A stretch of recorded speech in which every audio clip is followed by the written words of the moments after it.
Hello, ladies and gentlemen. Welcome back to another episode of TSC Recap. It's the first episode and probably the last.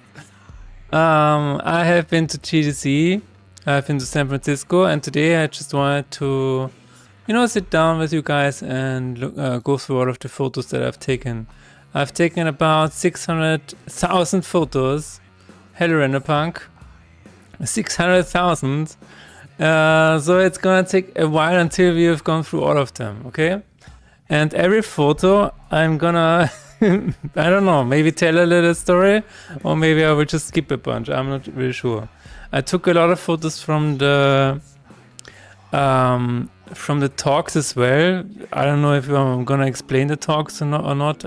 We will see. So happy to see you again as well, Renderpunk. Imhotep dropped his remix today. Nice. Oh, that's today? Oh yeah, you're right. Oh my god. Can you send me the link? It was actually... we've actually gone through the process on my end. So I actually uploaded it through CD Baby and just added him as a collaborator. Oh my god, that's today. That's cool. Give me the Spotify link. Okay. So, I think I'm just gonna start because it's gonna take a while. So this is the first photo that I've taken, I assume. I think maybe there was one missing, I'm not really sure. But this is where I first saw the school bus. And this was on the train from the airport to San Francisco. There is a train, kind of a subway. It's called BART. I don't know if it's a Simpson reference or not. But yeah, here we go. This is the remix by Renderpunk. Oh yeah, there it is. Very nice. Cool. I will keep it here and we'll just keep sharing it. Okay, the first thing that I noticed are a bunch of things. So one of the things that I noticed immediately on the airport of San Francisco is that by Renderpunk, what did it say? I have no idea. Imhotep. By Imhotep. One of the first things that I noticed was that there is a huge Chinese community in San Francisco, okay? That was the first thing that I noticed. The second thing what I noticed is I immediately saw big trucks on the highways. 3 times the size in the cars in Europe.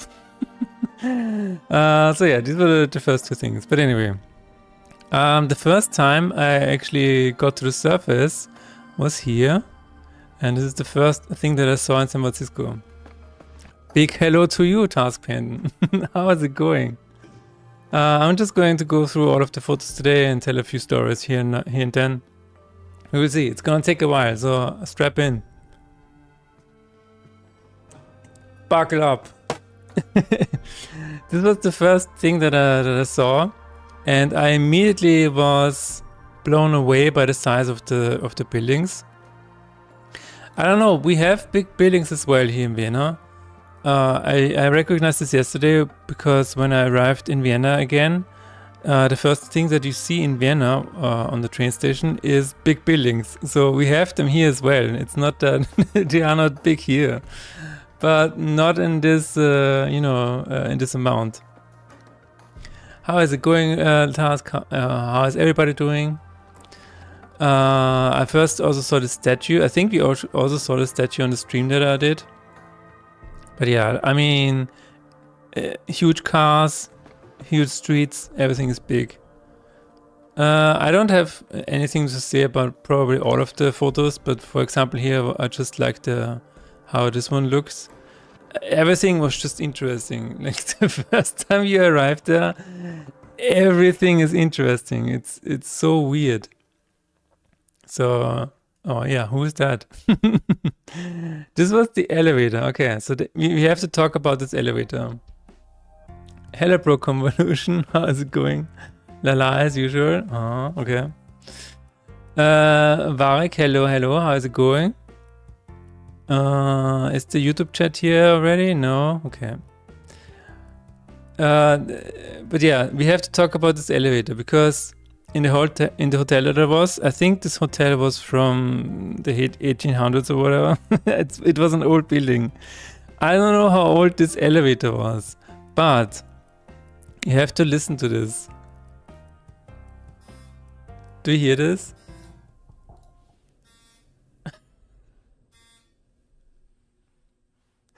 So, yeah, I think you can hear it a little bit. Every time it went up one floor, it made like this sound. Every time, I was like, is this good? Is this bad? What does it mean? And the buttons were really like old. Everything was old in this elevator. Yeah, that was my room. And I also withdrew some cash, so I instantly was like a gangster. This was my gangster photo, you know. I'm part of the gang now. I dropped my ring there, I dropped my head there. I was like, yeah. Also, this money is not real. So this is actually whenever you take dollars into your hands, it's like, is this real money? It feels like Monopoly money, right? But yeah, that was a little strange. You know, this is real money over here. This is real money. This is euros. This is actual money. But this, I don't know what that is. I don't know what that is. Money in the house, indeed. This is the gangster I was talking about. This was my bathroom. It was spacey. That was very cool. Also, we have to talk about how the toilets work in the USA. So there's a difference in the way the toilets flush, okay? I unfortunately didn't make a video of this, but in Europe, the toilets have okay, I need to paint this. Okay, so here's the wait a minute. Here's the toilet in Europe, okay? And you have the water down here, right? This is the water. And whenever you flush, water comes down from the sides and flushes everything down, okay? So here's the toilet in the USA. The water is always here. It's like always filled up. And when it flushes, it just I don't know, it feels like a vacuum or whatever. It just flushes everything down with a super high speed. It feels very weird. And then it stays here for like 5 seconds, and then it fills up again, and then it fills up again. So yeah, this was a big difference. Okay, this was the toilet in the USA. This was the view from my hotel. Very nice. But here's the question: how did they manage to draw this? Because we were very high up. I guess somebody had a rope or something like that and just wrap it down. I don't know. I don't know how they did it. But other than that, the view was pretty cool.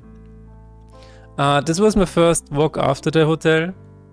To wrap it down with the harness? Yeah, probably. This was my first walk. Again, everything was interesting. Like I don't really have a story to tell about this photo. It's just I had to take it because everything felt new. Like everything. Also, I think this was my first time seeing a driverless car. This was the Waymo. We're gonna see the Waymo a lot of times. It is the most badass type of graffiti, absolutely. Yeah, I was fascinated with the Waymos, and I was not alone in that. This building was very thin, which also looked really, really cool. This was the way that I would take almost every day because it led down to the Target, it led down to Trader Joe's. These are like supermarket chains, and also to the GDC, to the Moscone Center. So this path that I've taken here, I would take every day almost. So this one is this time it is new, but in the next 10 days I would almost get tired of it. Got stuck in ads. Did the money feel much different from views, like paper-wise? Oh my god! We explained the toilet during the ads. Okay. The money felt much different, yeah. The money is... It honestly felt like Monopoly money. It was so weird. It felt like fake money. Did you hear the explanation of the toilets? And the other thing that I always found interesting, I'm not sure if this is an AI ad, but there are AI ads everywhere in San Francisco, and we're gonna see that soon. Oh, you did not? Okay.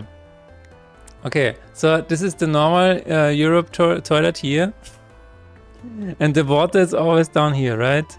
And when it flushes from the sides. But in the US, the water is always at this level. And when it flushes, it flushes down like a vacuum. It's like it gets almost sucked down for some weird reason, and then it stays at this level, the water, for like 5 seconds, and then it rises up again. So this is the very important difference of the toilet. All right, here I was just fascinated by everything. This was a very interesting building. I think, I'm not really sure, the Victorian, is it a hotel or is it a bordel? Thank you for the subtask.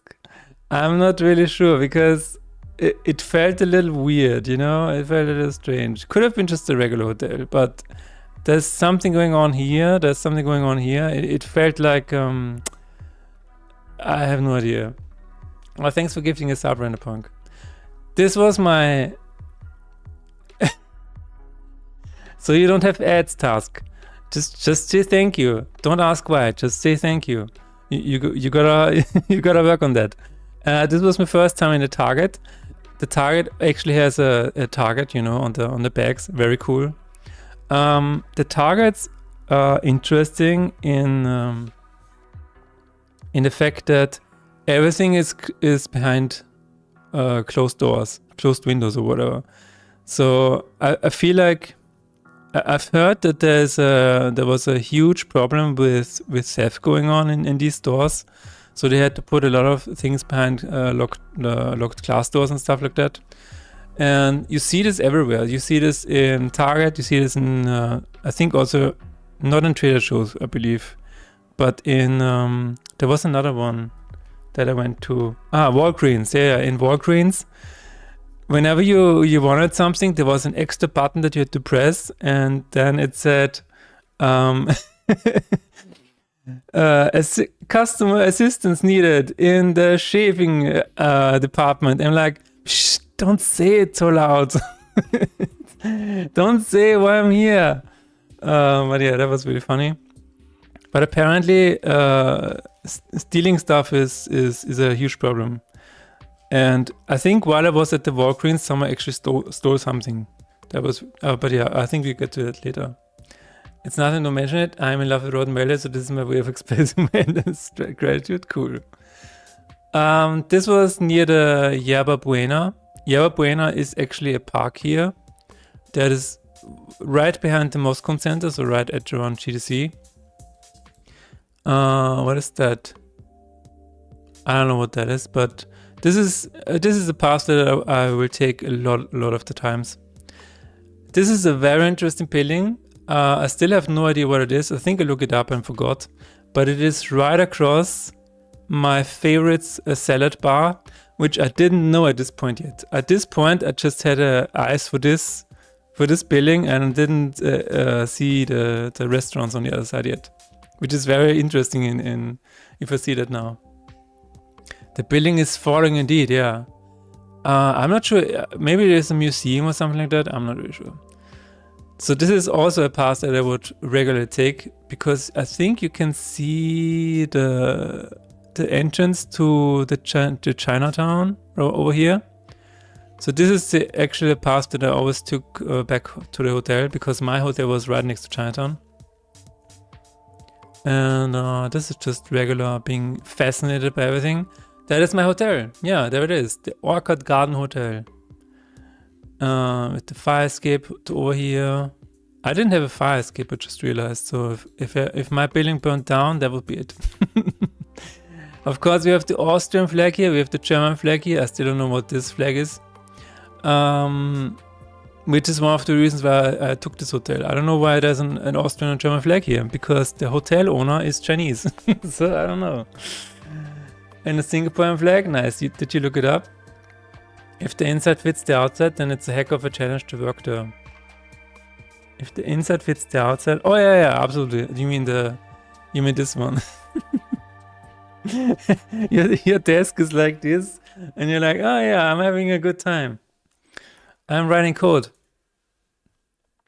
The owner must be Singaporean Chinese then. Maybe, yeah. Could be a truth. This is the entrance to Chinatown. I really like Chinatown. And there's a transformer over here. This was part of the what was it called? Venezia Gallery, which expanded like 2 or 3 stores. Very strange. All right. My name is all over there. Wow. Oh. Don't dox yourself. Don't dox yourself, man. Okay. Église Notre-Dame de Victor. This was a nice church, I guess. Had some nice windows. Oh, this was on the way to my friend. I think it was... Yeah, it was the Thursday. This is the Ritz-Carlton Hotel. Very fancy. This was the first time I witnessed the hills by myself. Because everything is... there are 47 hills and everything is weird. But I also saw that this building had an elevator outside. I'm not sure if I would like to take this one because it looks very old. But yeah, this was driving up and down. On a part of my expansion plan, there we go. It is super scary. Yeah, it must be so hard to maintain this. I have no idea. But yeah, you're right. This must be super hard to maintain. This is just for the penthouse. Oh, you think it's just for the top floor? You might be correct. Maybe it's just a private one. Let me change this to live chat. All right. Here I saw the first cable car ever in my life. There is something weird going on with the cables in the floor because they always make a sound. And I have a video that will come up later. They always make a sound and it's not quiet. It's like the entire time. It's really interesting. And of course, you always have this crazy view because as soon as you're up on a hill, you can see very far. And tourists like myself always take photos near in the middle of the street. Very dangerous. Imagine having your own floor in a building. Yeah. Imagine having your own elevator. True. This was the first time I saw the spire, which is, I think it's called American Pyramid, San Francisco. What is it called? Transamerica Pyramid. There it is. It's a modernist skyscraper, blah, blah, blah. Yeah, but I call it the Spire because on the day that I arrived in San Francisco, Slay the Spire 2 came out. So this is always the Spire. Of course, we have the US flag. Salute to the US flag. Everywhere. There is nothing interesting here apart from a giant car. Another cable car. We were talking about these trees when I was there, and I feel like these trees are not that beautiful. I don't know. I don't know what they're doing with these trees, man. They should just plant new ones or something like that. This is very strange. It's only 48 floors. It feels like there should be more. Yeah. And hello, Mohammed. How's it going? Welcome back. We will talk about San Francisco today, and I also really like this church here. I think I was inside this one. Was I inside this one? I think I was inside this one, yeah. There's another photo of the door here. I took a look inside because, as you can see, if you look at the outside, the building material looks a little bit different than I'm used to for the churches in Europe. So I was very curious what they were using for this, because this is concrete. This is just concrete, right? And I actually went inside and asked, and yeah, the guy said, yeah, it is concrete, which is very fascinating. Another image of the eccentrics. Absolutely. Yeah, it's a concrete church, which is, you know, usually when you see a concrete church, then it has a very brutalist vibe. But this is kind of a concrete church with a very Gothic vibe, which is very, I don't know, it looked very interesting. Exactly, René Punk. The spy again, just the regular me being fascinated by everything image. Oh yeah, and you can see the steepness. Look at how steep it is. It's so crazy.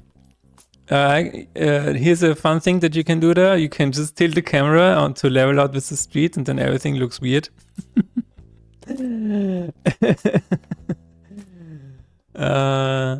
But yeah, you can see how the cars are tilted a little bit, you know, because they fight gravity. You should have got a skateboard with brakes here. This view, man. There's always a great view in San Francisco. Oh yeah, and this was a super awkward situation, because as you can see, it is very steep. Do you see that? Do you see how steep that is? And this guy was trying to, you know, get out of there. So he had to drive back and forth like 5 times. That was quite a maneuver, man. That is not hard to, that is not easy to do at this angle. But yeah, that was crazy. And you can see, so this is how you can check how steep something is in San Francisco.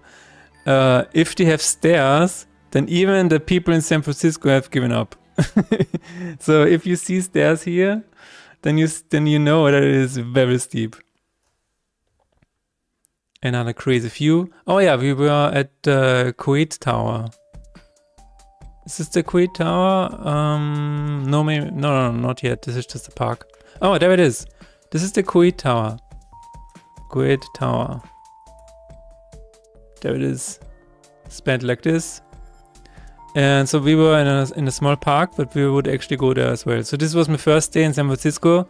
I met Alexis over there, another game developer friend of mine, who actually lives in San Francisco. And he just took me around the beautiful sights and stuff. And of course, we also have Cuddlepop over here. Cuddlepop is very cute. And whenever you go to through Chinatown with Cuddlepop, he always finds something to eat on the floor. Yeah, Kuwait Tower.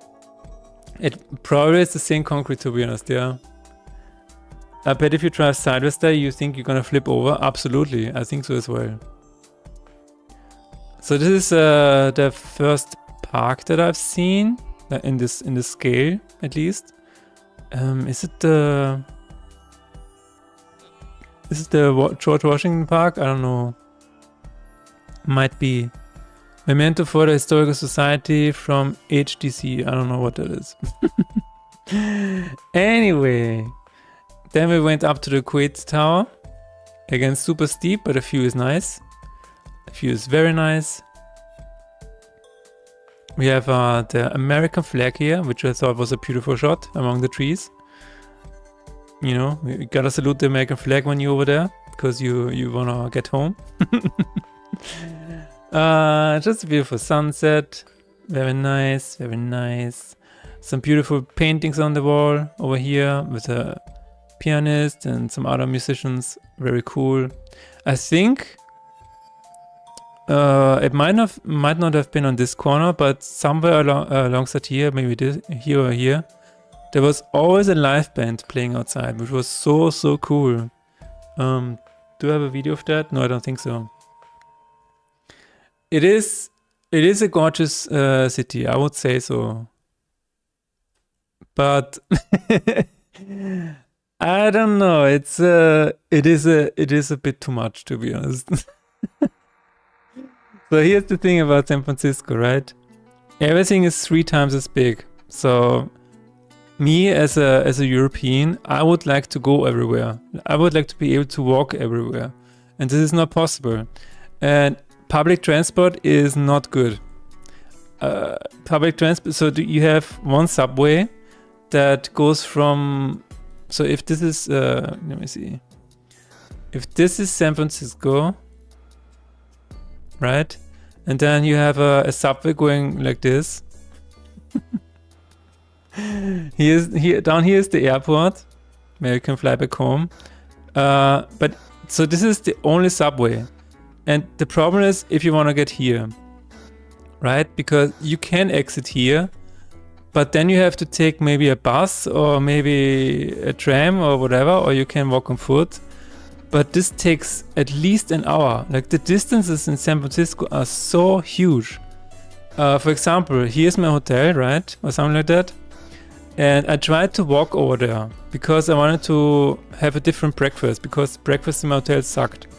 And this was 1 hour of walking. And 1 hour of walking is fine. But 1 hour of walking, uphill, downhill, uphill, downhill, uphill, downhill. It's like, this is not good. No. So for that reason, I'm out. If you can drive there, you're not supposed to be there. That is a good, yeah, I would say that's true. First day we had some pizza. Alexis told me if I eat this pizza, I have officially eaten original of New York style pizza. So this is New York style pizza for some reason.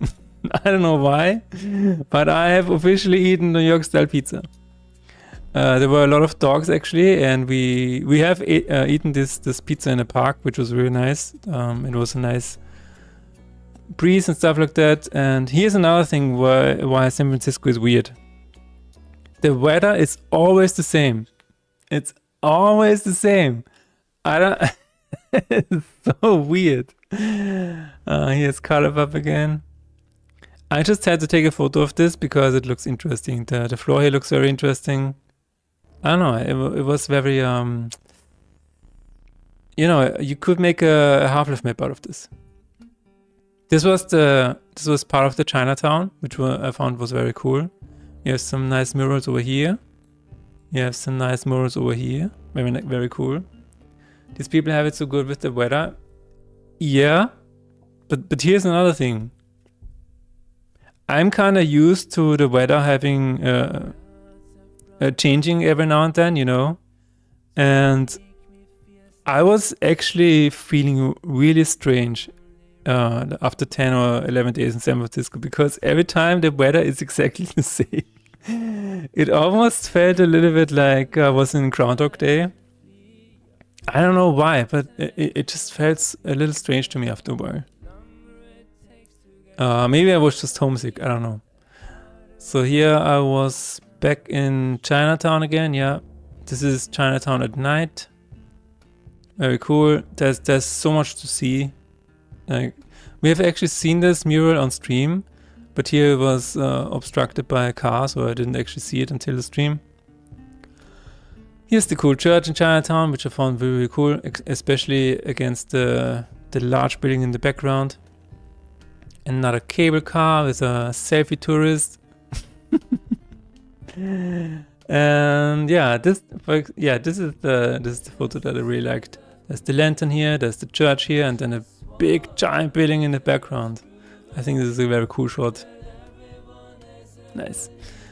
This was the breakfast in the hotel. It was not included. And to be quite honest with you guys, the breakfast was not good.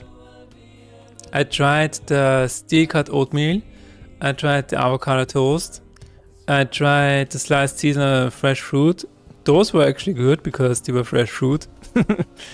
I had a choice of herbal tea, and the guy always said, "Oh yeah, we have chamomile tea," and then I drank it, and it didn't taste like chamomile at all. So I'm not sure if he knows what chamomile is. Or maybe chamomile was just one ingredient and the rest were different herbs or whatever. The prices are insane too, yeah, absolutely. But so here's another thing, and I think it's going to come up soon. I think it's going to come up here. Yeah. The portions are insane. Like this is the avocado toast, and if you look at the card again, I ate it without eggs because usually there are actually two farm fresh eggs on the plate as well, and potatoes. So I said, you know what, just leave it away because I'm not gonna be able to eat all of that. This was the view from a hotel. And then I got this, and it was still too much. I could not eat all of that. It's just, I don't know, the portions in America are too big. Okay, and it was not good either. Okay, so this is a nice building over there. What else is there? Nothing. I was just fascinated by everything. This is the park that I went to. We have Yoda over here. Oh my god, I just realized I didn't take a look at the Yoda statue. There's a Yoda statue in San Francisco. Yoda statue, San Francisco. No, I missed it. No. Oh my god. Next time. Okay. This square, if I remember correctly, was actually a few years ago a big... So in San Francisco, they had a huge problem with homeless people and with drugs, fentanyl. So I think this park was actually part of the... where a lot of people, you know, just were lying around and stuff like that. But I think it looks very clean now, so I think the... I've gotten a hold on the situation. I like how every building looks different, looks refreshing. I agree, yeah. But you know, after a while, it just becomes so overwhelming. I know I talk about getting tired of it so much, but at the end of my trip, it was just one blur of big things. I don't know how to explain it, but it was really, really overwhelming at some point. This was my walkthrough. I think, was it Target or was it Walgreens? It doesn't matter. But I just had to look at all of the cheese selection, you know. Do they have Gouda? I think they have Gouda somewhere. Not here. Not here. They have Baby Bell, which is something we have in Austria as well. Mini Brie Bites, mild cheddar. Oh, I think there it is. At first I thought it was candy. Yeah, it is double cream Gouda cheese. There it is. Double cream Gouda cheese. Dutch Gouda cheese. Yeah, I guess they have cheese.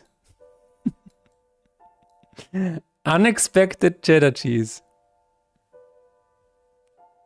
What is unexpected cheddar cheese? I have no idea. Here's some meds that you can also... Oh, this... I remember. This was in Trader Joe's. Because I looked at the selection of supplements that they have. I was actually looking for magnesium because I did have some cramps in my legs. There is no magnesium, I think. But they have some organic protein. Nice.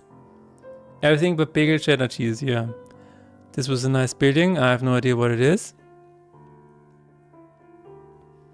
This was a nice place. I don't know what it is. And here you can see the way to Paris, Bangalore, Sydney, Cork. I don't know what that is. I kind of would like to see Vienna here, but apparently we are not important enough. But we have Seoul over here. Cork is Australia? Cool. I have no idea why there's no sign of Vienna. I guess we're not important enough. Anyway, another cable car. I also didn't know that when you fly to San Francisco from Amsterdam, you actually fly like this. So here's Amsterdam, right? And then you don't fly like this. You actually fly like this. Wait a minute, can I just make a copy of this? Yeah. And I didn't know that. You guys probably know that, but I didn't. So you don't fly like this.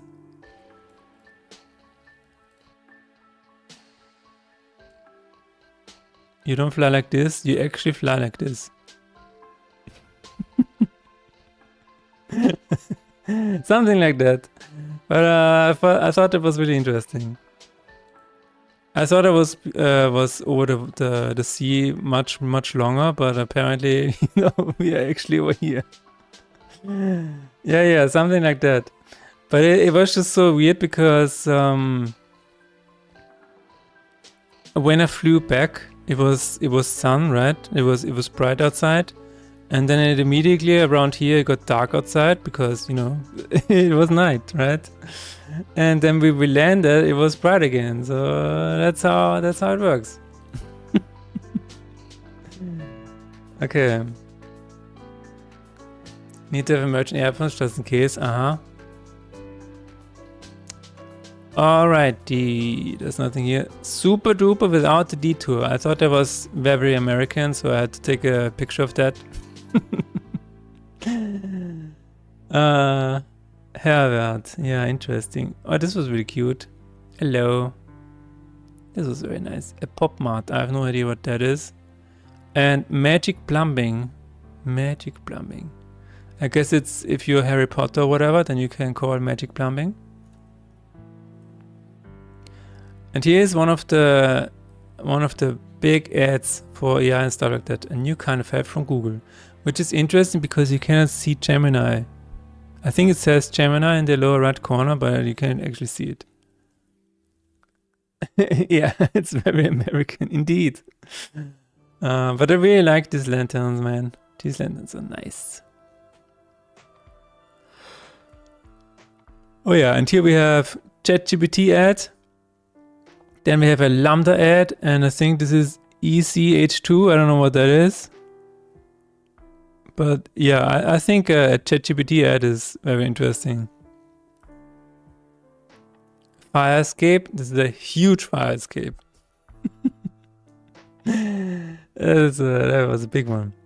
And here I was in, I think this is Walgreens. No, actually, I think this is actually Target. No, this is Walgreens, yeah. This is the one where I got the... where I had to press a button somewhere and then it said, customer support needed in the shaving department. I'm like, shut up. I was on the hunt for some protein bars, so this one was really nice.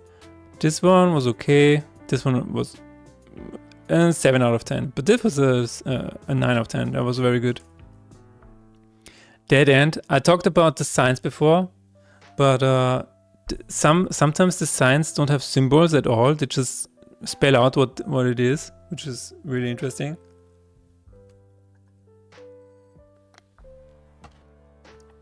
You can just go down here to Chinatown. You have the spa in the back. And a lot of Chinese stuff. Okay, this was, what day was this? This was Friday still, okay.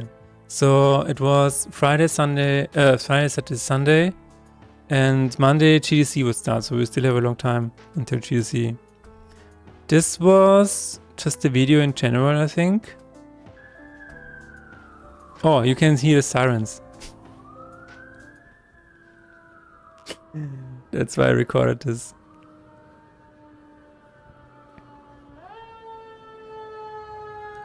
Oh yeah, another interesting fact. If you have the fire trucks over here, right?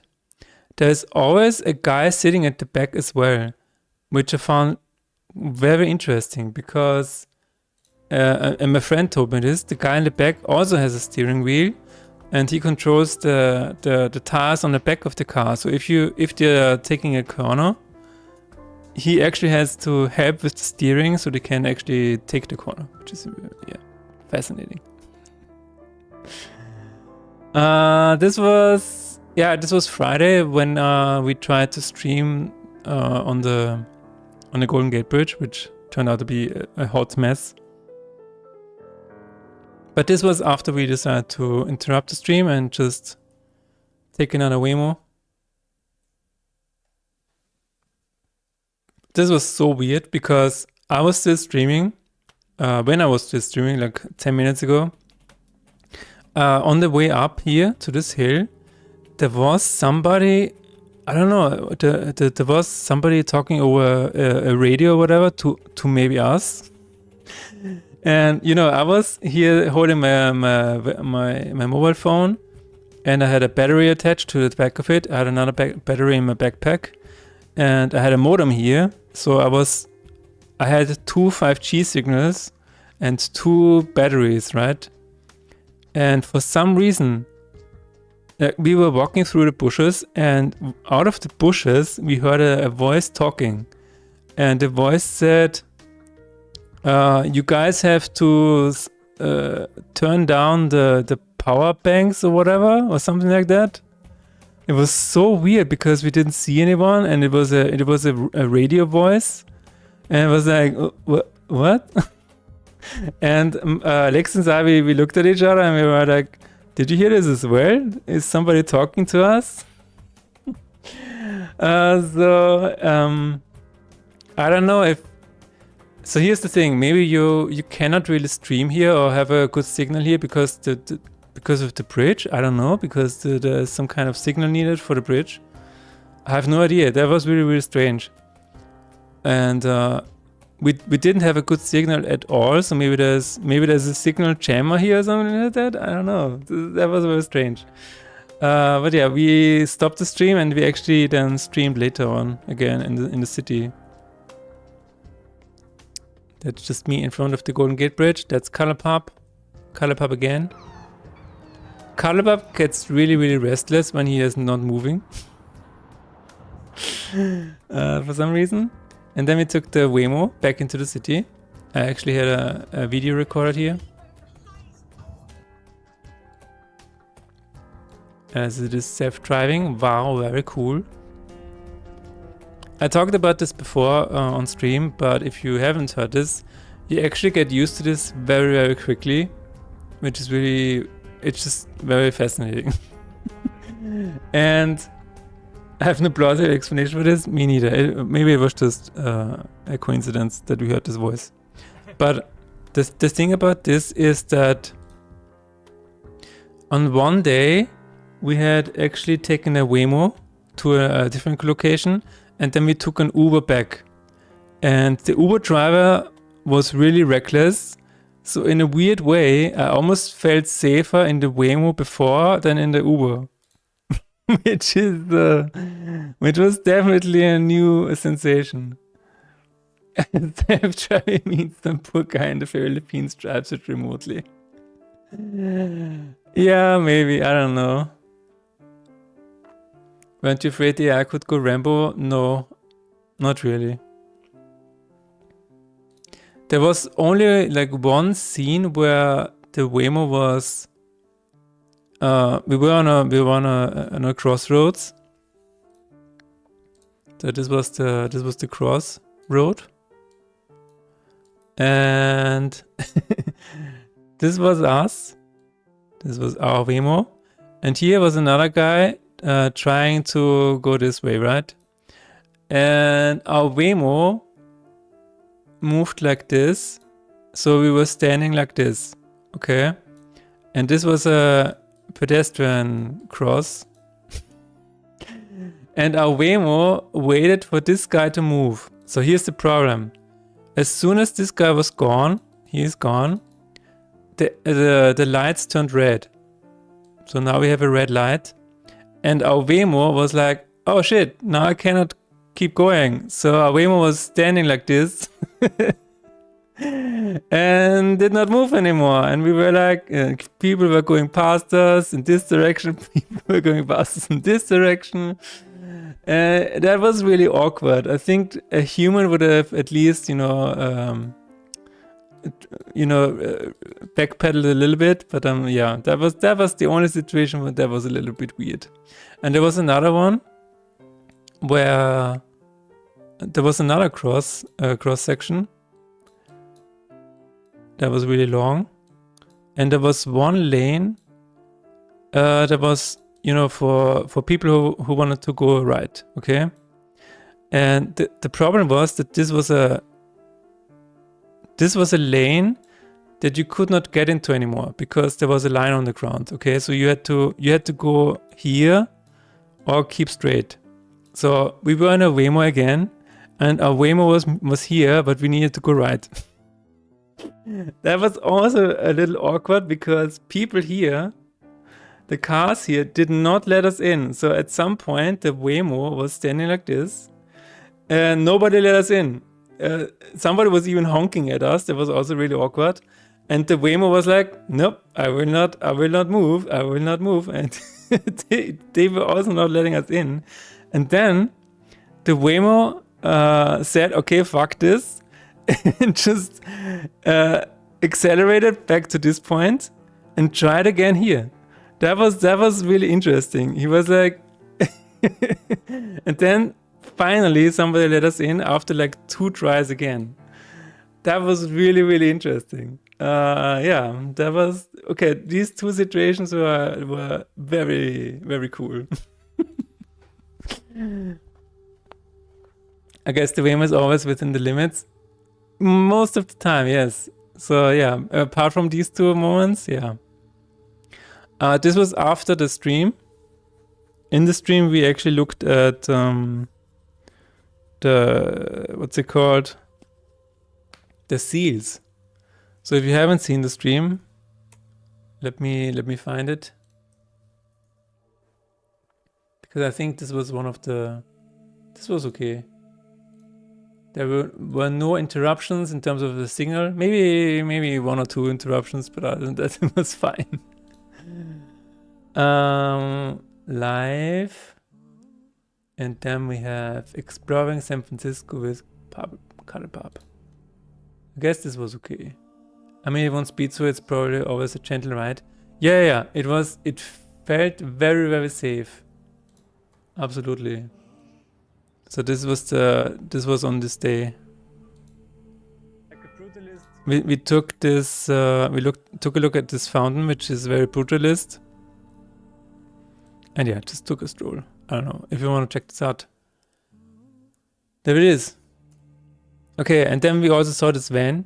That was really funny because you can see it's not in a very good condition.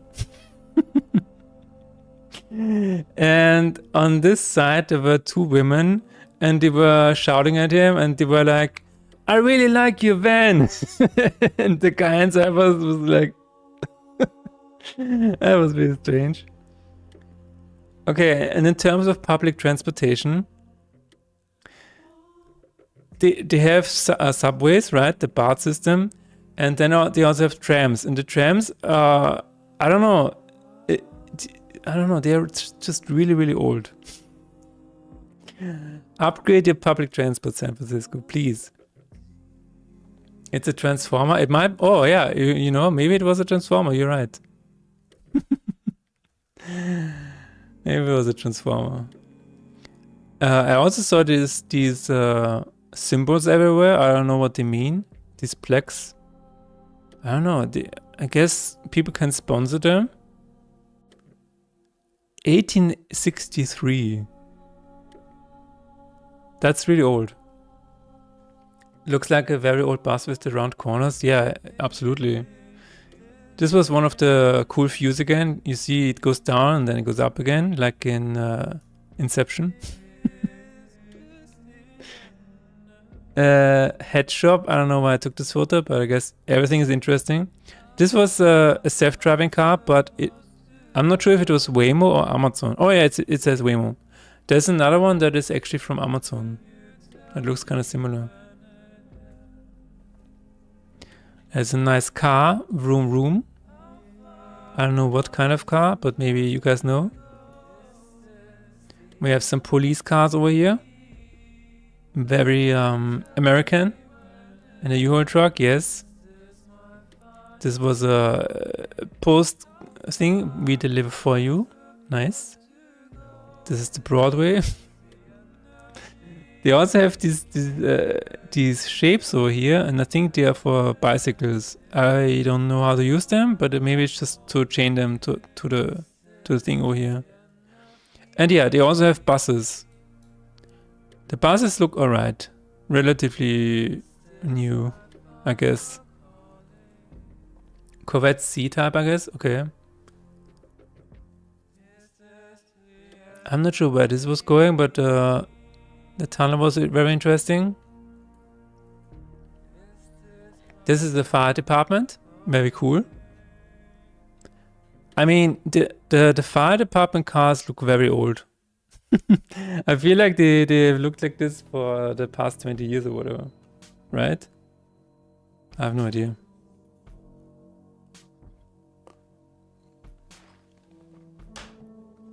All right. This is one of the buses, and you can see the incline they have to work with. It's really crazy. Like it's almost touching the street over here. Chinatown again. This was actually at the dim sum place right over here. It was I think the first dim sum place from 1920. And I ate some noodles. Nice. Oh yeah, this is the video where you can hear the cable cars.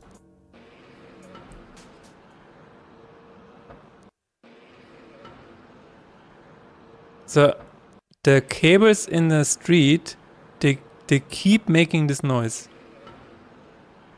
The entire day.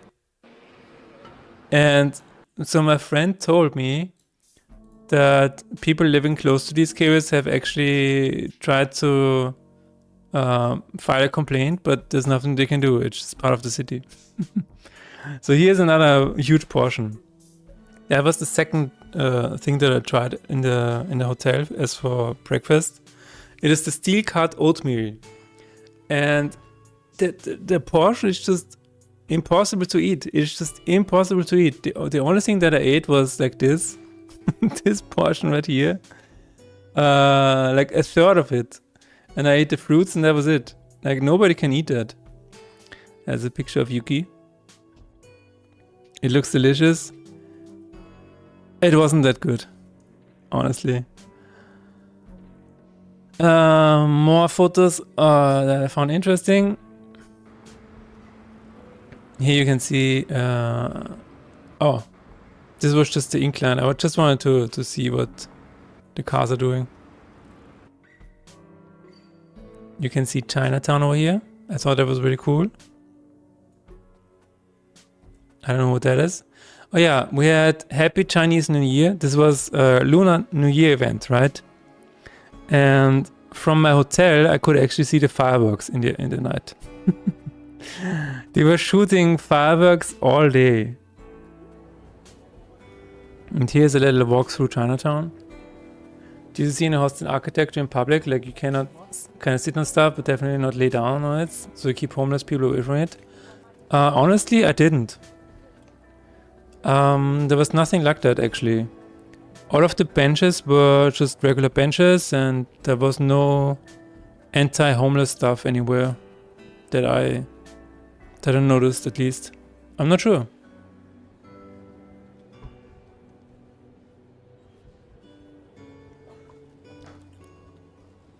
It's so cool that they have their markets outside of the supermarkets. I'm sure all of these markets are family owned or whatever. There's no real chain or whatever. But yeah. We have a Cybertruck over here. I'm not sure if this was the first Cybertruck that I saw, but it was definitely one of the first. As a market owner, I would be so afraid that people would get by and take stuff. I don't know why. I mean, maybe they just account for that. I don't know. This whole neighborhood is outstanding. I think so too. So on this day, we were actually on the way to the Muir Woods. And to get there, you have to drive over the Golden Gate Bridge. So this is what we did.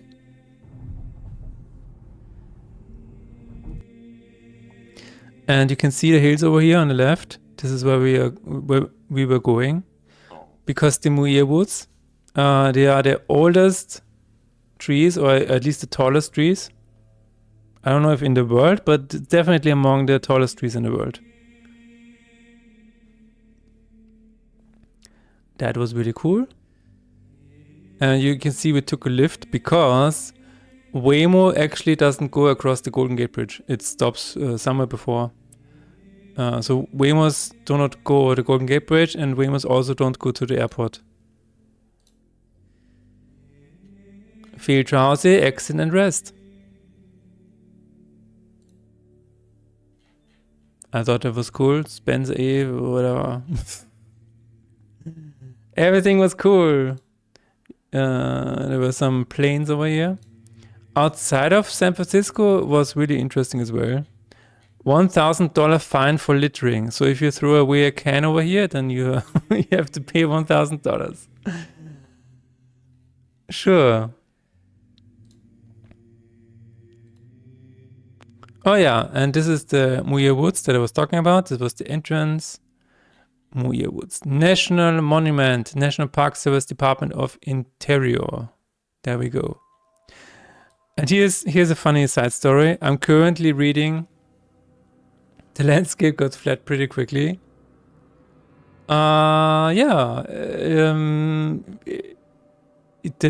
It is actually very high up, funnily. The Muir Woods, you have to drive up very steep hills, actually. But here's a funny side story. I'm currently reading the book about Netflix.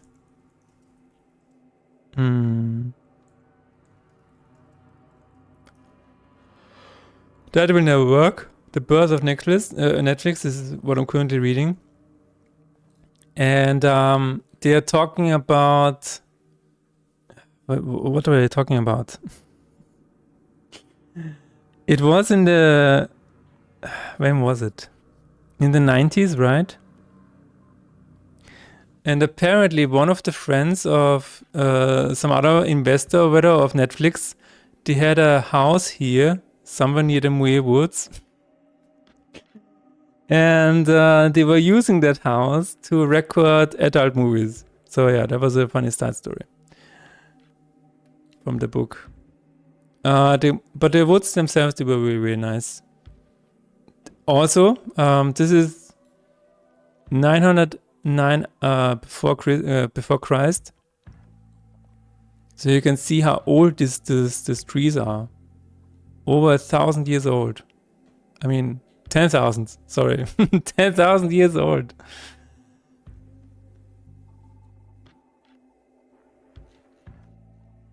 So these trees are super old. And I feel like you can see it in the bark and stuff like that. Family circles, I don't know what that is. There's a nice path. Oh, and also you don't have any signal. So when you walk through these woods, you are completely without internet, which was a cool experience. Because you just had to focus on yourself and just had to take a walk through the woods with your friends. I think that was really cool. Do you see the bark? That's crazy, right? Super old trees. That video is probably unnecessary. I will skip it. Some nice stairs. I think I'm going to be a bit faster this time because there's not a lot of fascinating stuff here. Look how it screws up into the sky. That is really cool. Wow. just keep going forever. Here's a picture of Yuki. So the thing that happened is my wife and I would always exchange photos, but due to the time differences, Google was really confused. And so when I took photos at home and I took photos in San Francisco, due to the time differences, they were sometimes intermixed. That was really funny. Sensitive habitat, more woods, more trees, a lot of trees, water. Park, more trees, so many trees. Wow, that looks cool. Shows you how small we are in the time scale of the trees in the world itself. Absolutely, man. Absolutely. Like, these trees will be here long after we are gone, maybe. Look at it. Wow.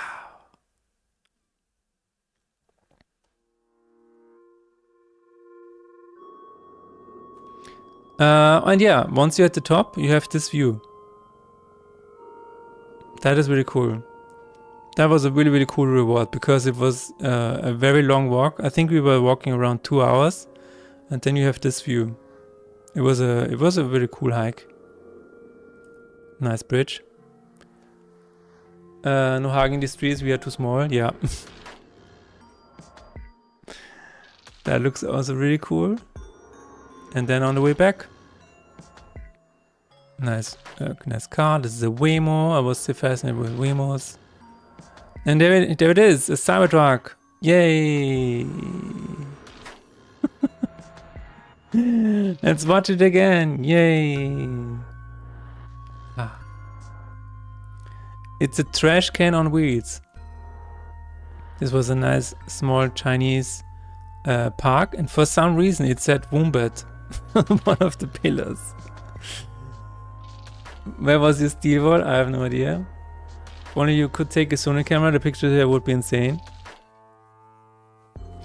So here was a street for the Chinese New Year event, the Lunar New Year event, and they were actually cut off by these trucks. So these trucks made sure that nobody would actually be able to go through here. And again, huge festivities going on. I mean, it was crazy. So this is what it's supposed to look like. And when we streamed, it was not that, there weren't any people around. And for the Lunar New Year event, they actually had a bit of a treasure hunt going on. So you could actually get a piece of paper with a lot of riddles. And if you found all of the clues, then you could get a treasure at the end. So you had a lot of people walking around with this paper in their hand and trying to figure out the clues, which was very funny. That's a killer street photography feature. Nice. This was the back rooms of my hotel, and I think it looks like actually in the back rooms. Here you have an overview of. I was at the rooftop of my hotel just to see the fireworks, and I don't see any fireworks in this one. I think you can just hear them.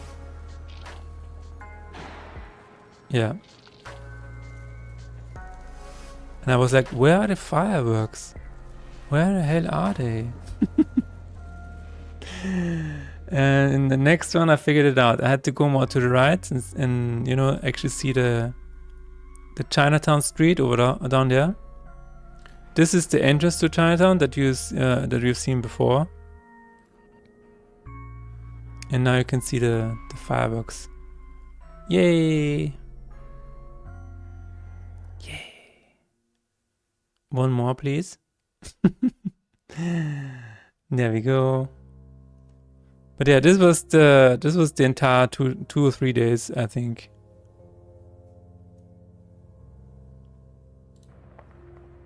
And it was loud.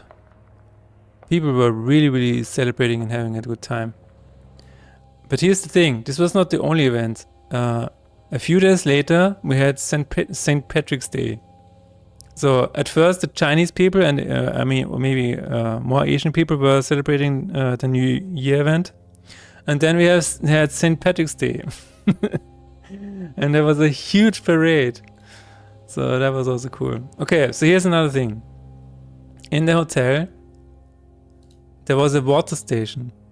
And on the 7th floor and on the ground floor. You can see it here, water tap station.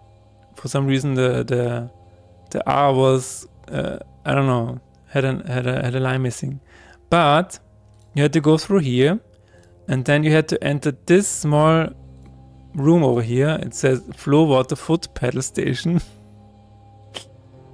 And then you had this station over here, 7 times advanced purification, natural brilliant water. Inside this small corner room, right? With weird cables everywhere. And then you had to place the bottle up here and then place your foot on the pedal. And then of course it would sound like you were actually peeing inside of there.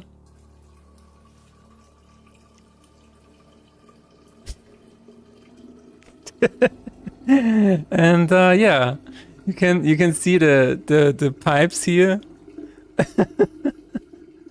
I will actually show the pipes in a second.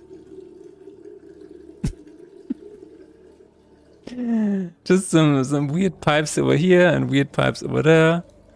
It's just a small room, you know. I don't know. It was a little bit weird. And then once it was full, you just took your foot off the pedal and left. That was it. But the water was really good, so it was totally worth it. Celebrations never stop in a city this big? Yeah, I think you're right. It's really the back rooms. I agree. That was a little bit strange the first time I tried this. And here we have the next day. You see, I still make photos, but you can see how numb you get to these buildings and stuff. Because it's like, yeah, it's more buildings. Who cares, right? At some point. Oh yeah, I remember now. This was the thing that I talked about earlier, where I tried to go from one place to another. So this was my hotel. This was the restaurant I wanted to go to. And it took me... This was 60 minutes. 60 minutes. And it was... Here was a hill, here was a hill, and here was a hill. So it was so tiring that at this point, right here, I was so hungry already. And here is where I found my new favorite restaurant chain in town, Mixed. Because finally, I could have my own salad again. You know how much I like salad? Yeah, finally I could have, I could design my own salad again. So that was it. And of course the portions were incredibly huge. I don't know, every time they filled up the plate, it was spilling all over the place. But you know, this was the Mixed bar. Don't drink backroom water, it makes you forget. Oh, well, too late. This was a nice little church. Back in Chinatown. Oh my god, this I love this. I don't know why, but I really like this one. That is so cool. We have another Cybertruck over here. And some Chinatown dragons. More big buildings. This is the Walgreen Pharmacy. I think it was... Is this Sunday? I think it was on Sunday already. Yeah. Twitch HQ. Taiwanese flags, proper Chinese. Nice. I think this was on Sunday. So this is where GDC is starting now. Because on Sunday I had the first meeting with other Austrians and other people that were part of the event as well. And yeah, this was the neighborhood that this guy was living in. These were just some strange things on the wall. This is the suburbs in San Francisco. Like every house looks really, really neat, really cool. I mean, look at these houses. It looks really, really cool. And then I was inside one of them. And and it looks kind of like this. I didn't want to take a lot of photos there from the event, but we had some food over here. And this is the other side that, yeah, it was, so this event was really just a welcome event for all of the participants of GDC and for the program that I was part of. And it's called Spiel schön. Basically, it says play beautifully. Yeah. But you can see the inside of the house. The house is really old. I think it was like 100 years old or whatever. But it was a very nice, very cozy home. Absolutely. We took the Waymo home because other people had not gotten the chance to get a Waymo. Of course, I at this point was a Waymo expert. So this was our Waymo and these were the people that I was with. And this is a fire department truck. I don't know why, but it looks a little strange. This is an old police car. And this was the Sunday. We have some sea lions over here. They don't do much. He was just scratching his ass. And that was pretty much it. Hello Nixonale, how's it going? Nice Waymo auto driving, yes. Could you sit in the driver's seat? Or you cannot sit in the driver's seat. That is absolutely forbidden. You were allowed on the passenger seat, but you cannot sit on the driver's seat. Okay, here we go. This is the first day of GDC. This is the park near GDC, and here we go. GDC, Festival of Gaming. This was the entrance area with Xbox over here. Then this was the guy who was attending the event. Very nice. He looks like he needs more sleep. These halls are so huge, and it is so weird because you would think there's a lot of place for a lot of people, but if there are talks at the same time, it could get so cramped and crowded in there. It was actually kind of weird. Still sad you missed Deep Head booth, but it is what it is. I was not at the Day of the Devs, so yeah.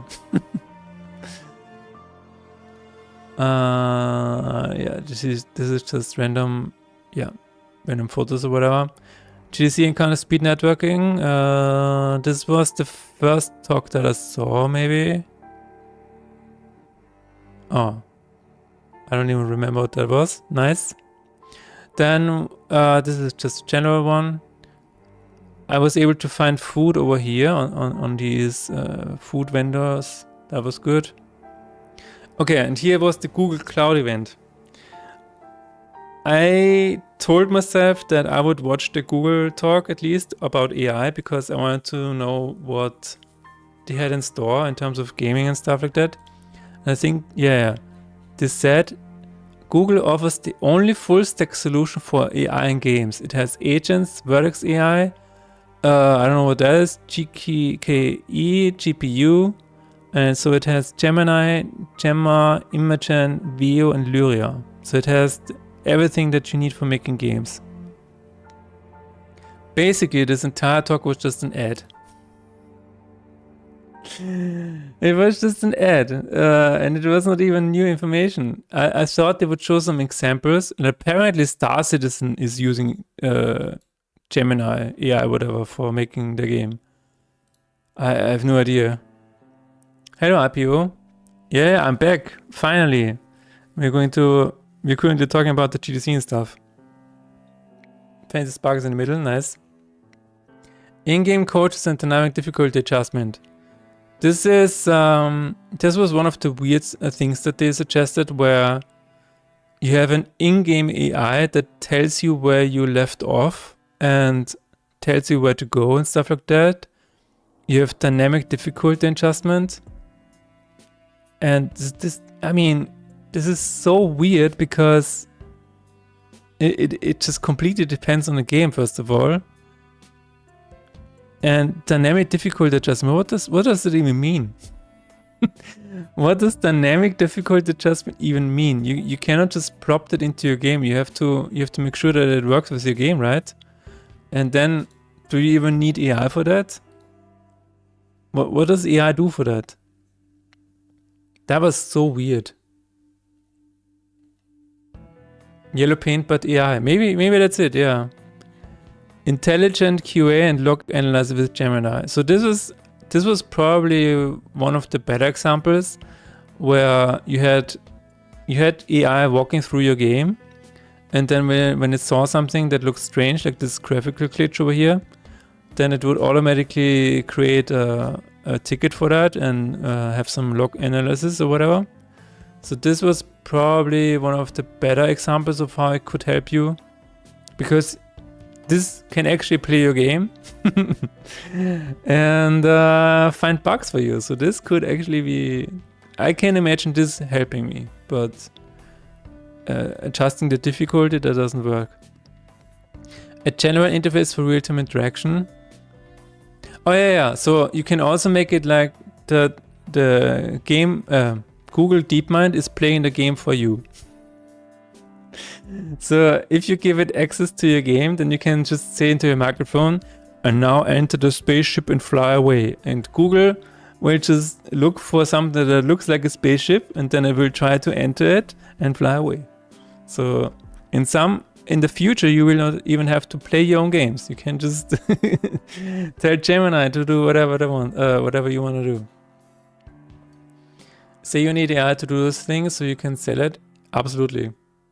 Task, you're right. The entire talk was just an ad. It was an investor ad, probably. Of course, AI is not trying to take a quality assurance job. No. It's all just for assistance. Yeah. Of course, AI is not trying to take a game. No. Everything is fine. So what do we have here? Self-generated experience, where you have an agent. It plays itself, and it says it will get better over time. And then, this is how it generates how it can actually improve playing your games and stuff like that. Hello, mate Jerpy, how's it going? I'm just talking through some of the GDC slides. Genie is a foundational word model that can generate interactive words from a single image, video, or text prompt. Oh yeah, so you have all seen the trailer where they can just create infinite words, right? Yeah, I don't know how fun this is going to be. I'm back, yes. An experience when you tell an AI to play your game, yeah. You like your words finite? Yeah, exactly. It's like, why? I don't know. Like all of this Gemini talk is just so weird. And again, we will see where this all leads, but it felt like most of this talk felt a little bit like they were trying to make it seem like it's something that you need to use.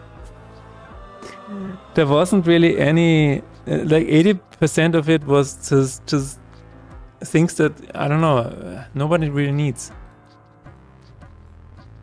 Like imagine, for example, Matt Jerpy is working on a horror game, right? And imagine AI is coming on and opening a chat window and saying, oh, it looks like you're stuck. Do you want me to help you? And then you say it into the microphone and you say, yeah, I'm stuck and I need a key for this door. And then you let AI take over, and the AI will just play instead of you and just try to find the key. I don't know. Yeah, maybe that's the future. I don't want to imagine that. Yeah, same. This was a very good talk, actually. This was a talk about difficulty in general. So you have 8 different flavors of difficulty. You have reasoning, physicality, randomness, out-game resources, in-game resources, interpersonal skills, endurance, and representation. And this was actually really cool. We're not gonna go through all of them, but for example, Bloodborne. Gameplay, killing beasts, exploring, etc. The tedium is killing trivially easy. Enemies to get blood vials, walking from a respawn, blah blah, and loading screens. So these are the flavors basically that we were talking about. It was very fascinating. You have the Guardian Ape in Sekiro. So you can actually see what they were talking about here. I'm going to take a short break. And I will be right back.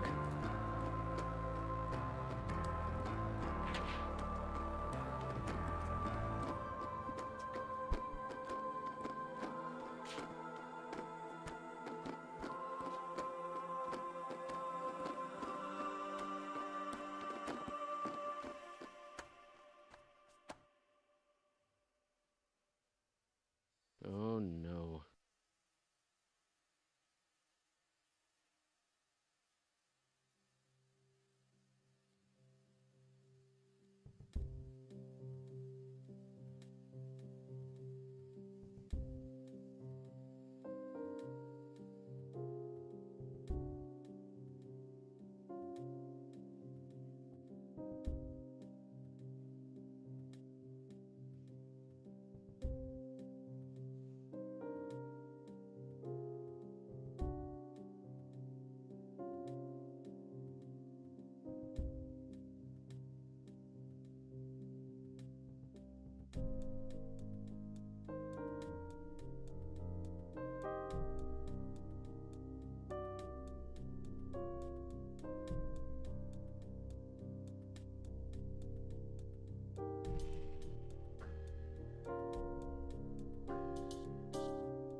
All right, so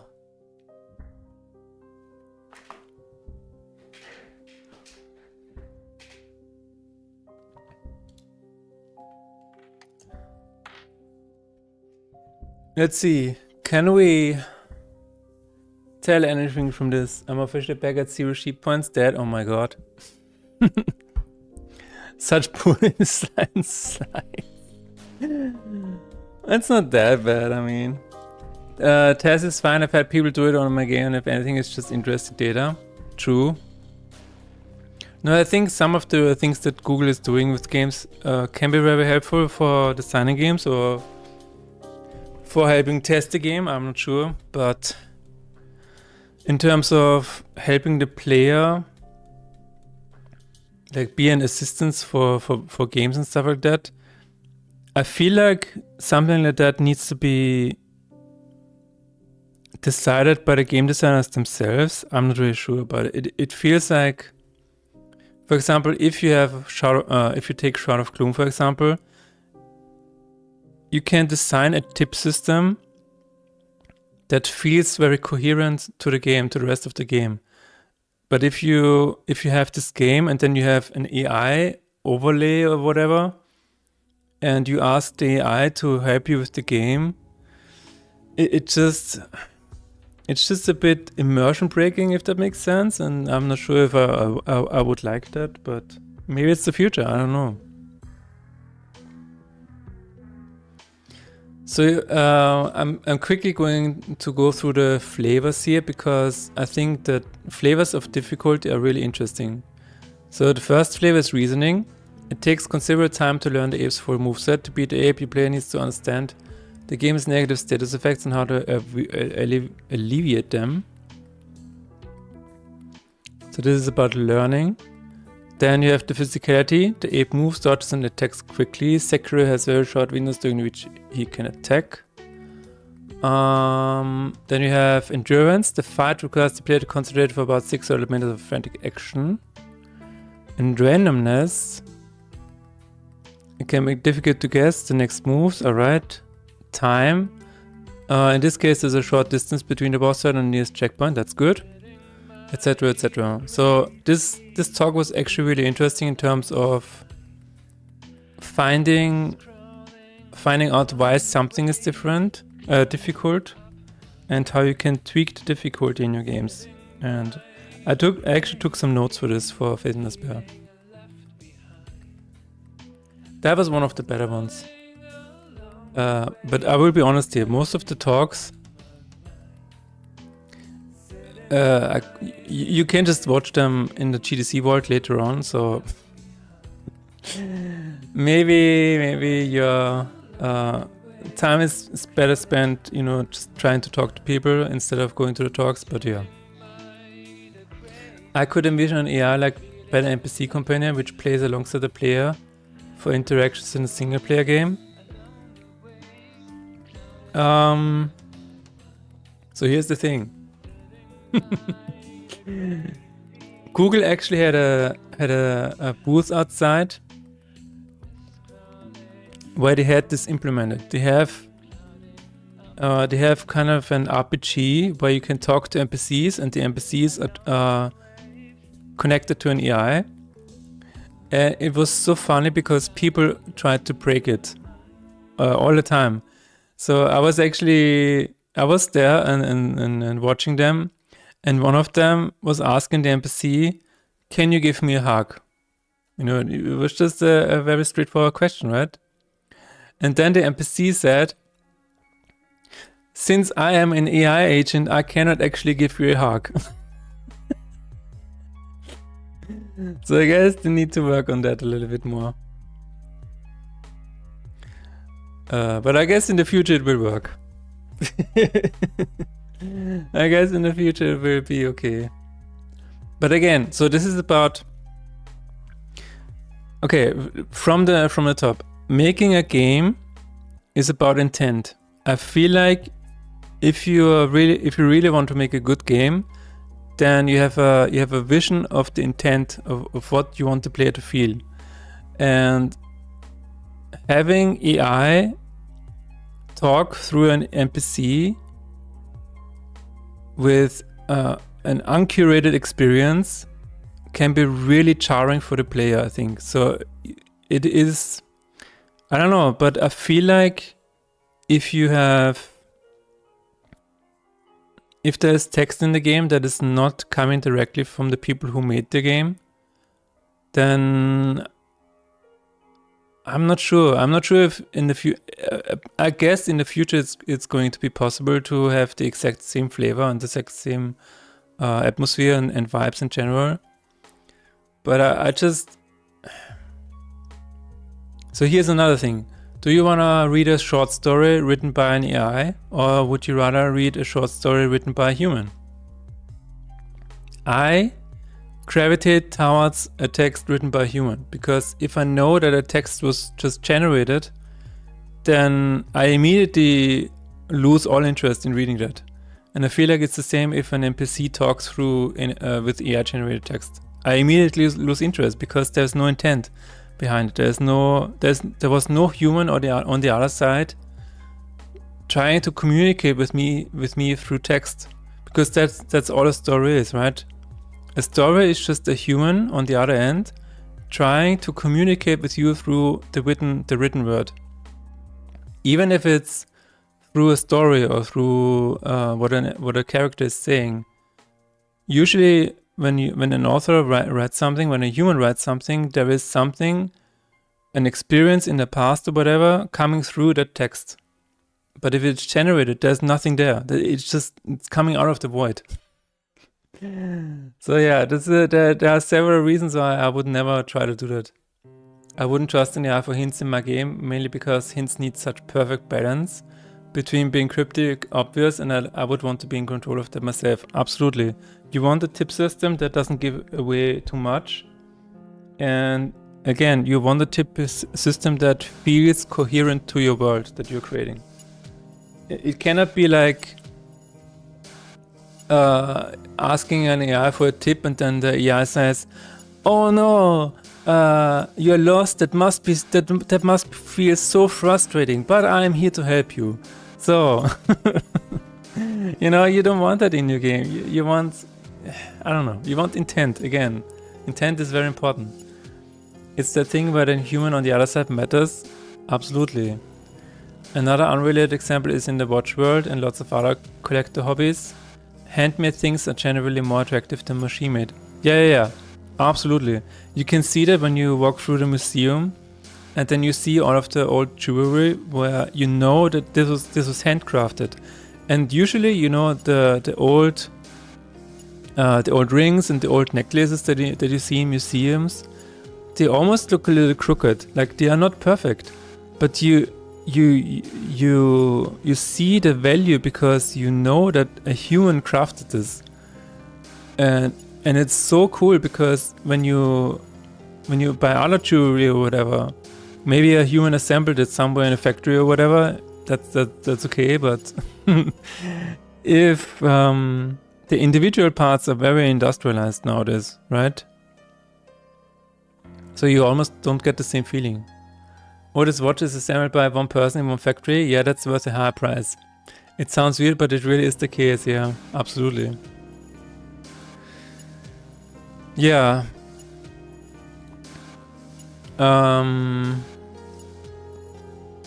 So here's one of the challenges about, again, this talk was about difficulty. And I thought this was really, really interesting because offering parallel challenges, that is something that could also work for a point-and-click adventure, where if the player is stuck on one puzzle or whatever, then you could always have other puzzles that the player can pivot towards, which I find really, really cool. For a roguelike deck builder, for example, if the player is stuck on a specific challenge, then giving them other challenges that people can try can really help that. Imperfections and humanity makes us connect to the art so much better. Absolutely. Imperfections is what makes everything human. A CNC machine that made something crazy out of an aluminum block is also impressive because a human could never do that with such precision.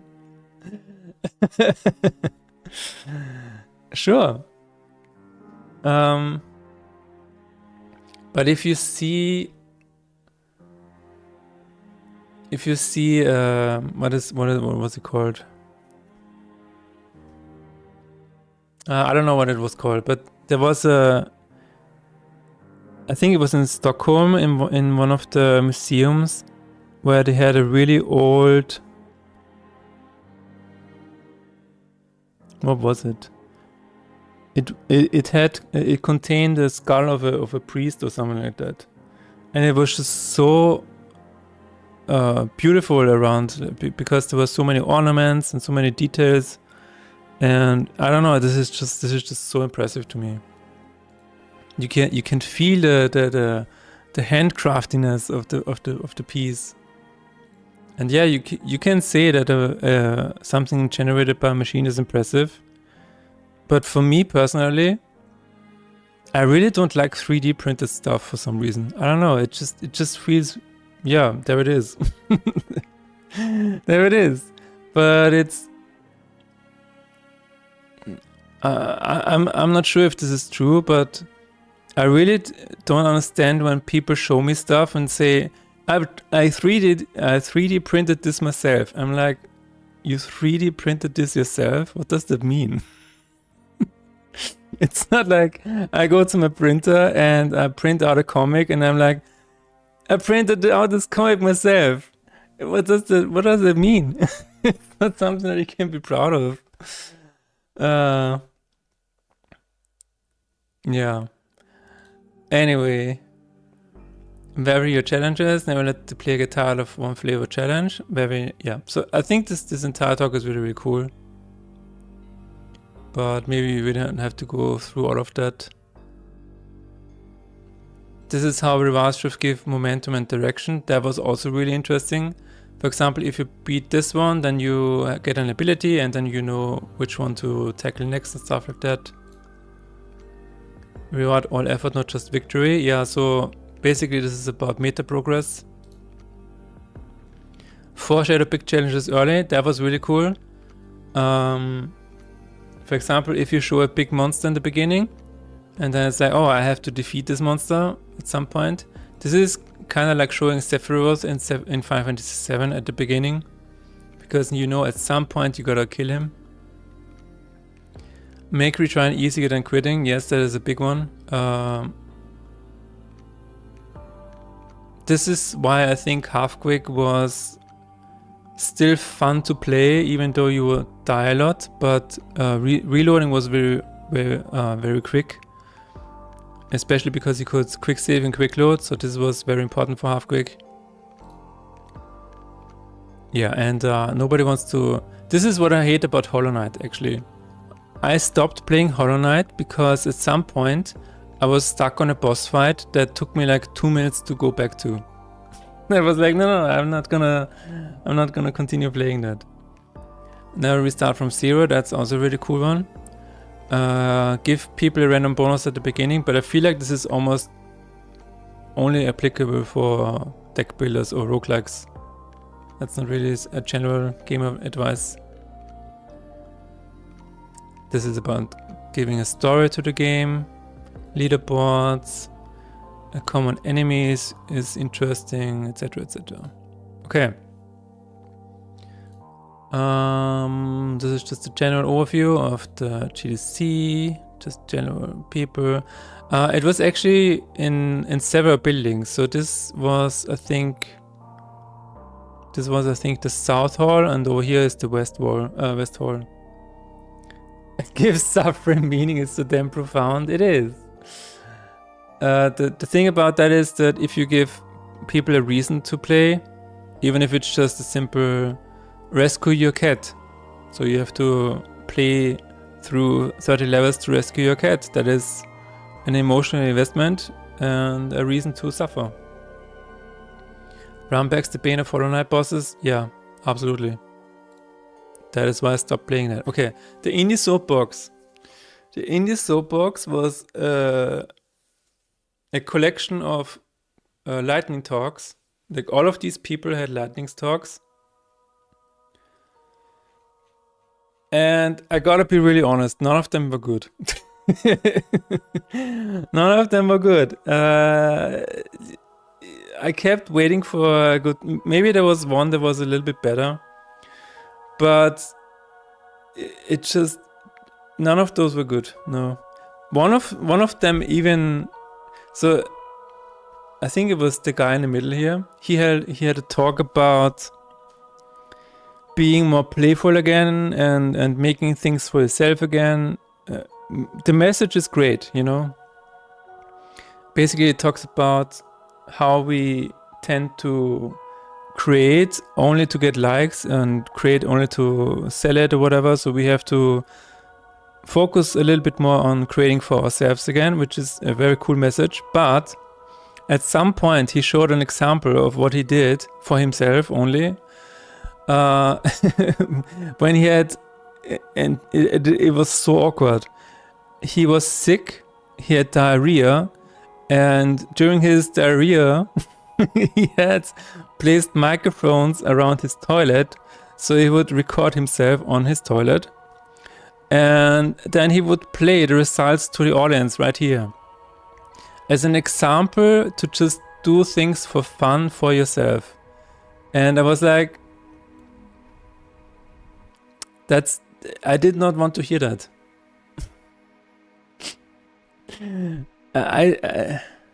Nice picture, I gotta go now. See you all. Have a nice day, Task. I did not want to hear that or see that. And he was like, yeah, this was not meant to be seen or heard by anyone in public, but now you have shown it anyways. So I was just really confused. The entire panel was just really strange. I'm sure there was good intent by all of them, but this whole thing was a bit strange. So this is the Google Cloud. And Google Cloud actually had swings, so I didn't know what to think about that, but there it was. The fun of making you feel others uncomfortable, yes. Another salad, isn't it pure bliss? This restaurant, the mixed, it kept me alive. I gotta say that. Just another bus. Okay, this guy was interesting because I don't know I guess he was homeless, but I'm not really sure. But he had an American flag as a cape. And he was singing very loudly, and that was super interesting. Google Cloud swings. Google Cloud, but it's a GTA 5 swing set. Okay, yeah. Oh yeah, we have another AI ad over here. The AI app builder, 30 million users. Blackbox.ai. 30 million users? I don't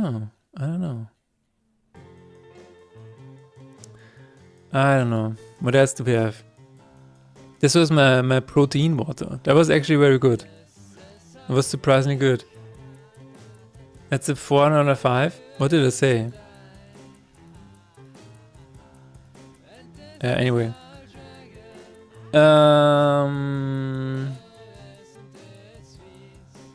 Oh, GTA 4 swing set. As a user, I couldn't care less about the size of the user base. Like, I don't care how many users yes, true. Okay, this is the Moscone Center. Oh yeah, okay, this was on Wednesday. Tuesday. This was on Tuesday? Oh, okay. This was a very interesting moment because it just felt like I was part of the backrooms again. Do you see that? It's just dark inside, and the space was so big there was nobody else around, and this door was just open for some reason. It just looks so interesting. Yeah, I don't know.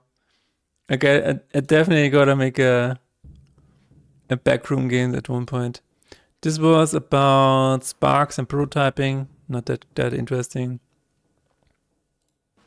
The island vibes, yeah. And we had a dancing giraffe over here. That was definitely the highlight of the show.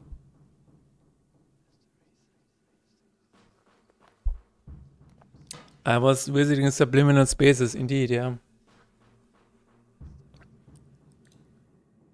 Magic Gathering was there. And to my surprise, they are now having a collaboration with Teenage Mutant Ninja Turtles. Again, another collaboration that does not need to exist, but here we are. I have no idea what they are doing, but apparently now it's Magic with Turtles. I didn't even check out the cast because yeah. Here's another look at the collaborations. We have Spider-Man collaboration with Magic. We have Avatar collaboration. We have Lauren Eclipse. I don't even know what that is. Final Fantasy, you know what? Final Fantasy is alright. That kind of makes sense. Turtles, I don't know why. Bloomburrow. Bloomburrow might just be an expansion. That is okay. Final Fantasy, I think the Final Fantasy crossover actually is cool. Because I'm a Final Fantasy nerd. But Spider-Man isn't even... You know, I could maybe make a point for Avatar, but Spider-Man? I don't know. And Turtles? Hold out. Turtles of the Coast. Told you at stream, will tell you again, I think they're just collabing with anything that can bring extra profit at this point. Yeah, absolutely. This talk was really cool. How to make a game that markets itself. This was by Emily Pitcher. Basically, she talked about what makes a video go viral. And I guess it also depends on the platform, but in general, it's watch time, shares, like ratio, saves. And you could do this with recommendations, resources, inspiration, retention, editing, storytelling, funny videos, recommendation, etc., etc. That was actually a pretty cool talk.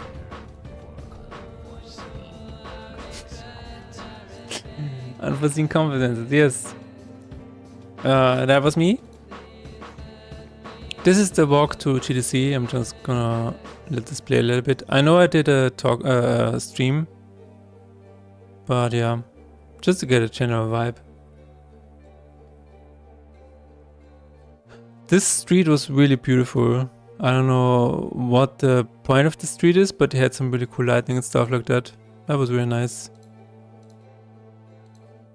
Again, yeah, at one point I was exiting. I was just walking through the streets, and there was an exit to the right of a parking garage, and one of these trucks actually came to me like this, like in Home Alone. And I swear these trucks, it was like this big. It came up to my nose. I don't know why these need to exist, but there we are. There we go. Another photo. This is the mixed restaurant that I really liked. That basically kept me alive. I walked into the GDC store. Reverse design for Final Fantasy VII. I think that looked interesting.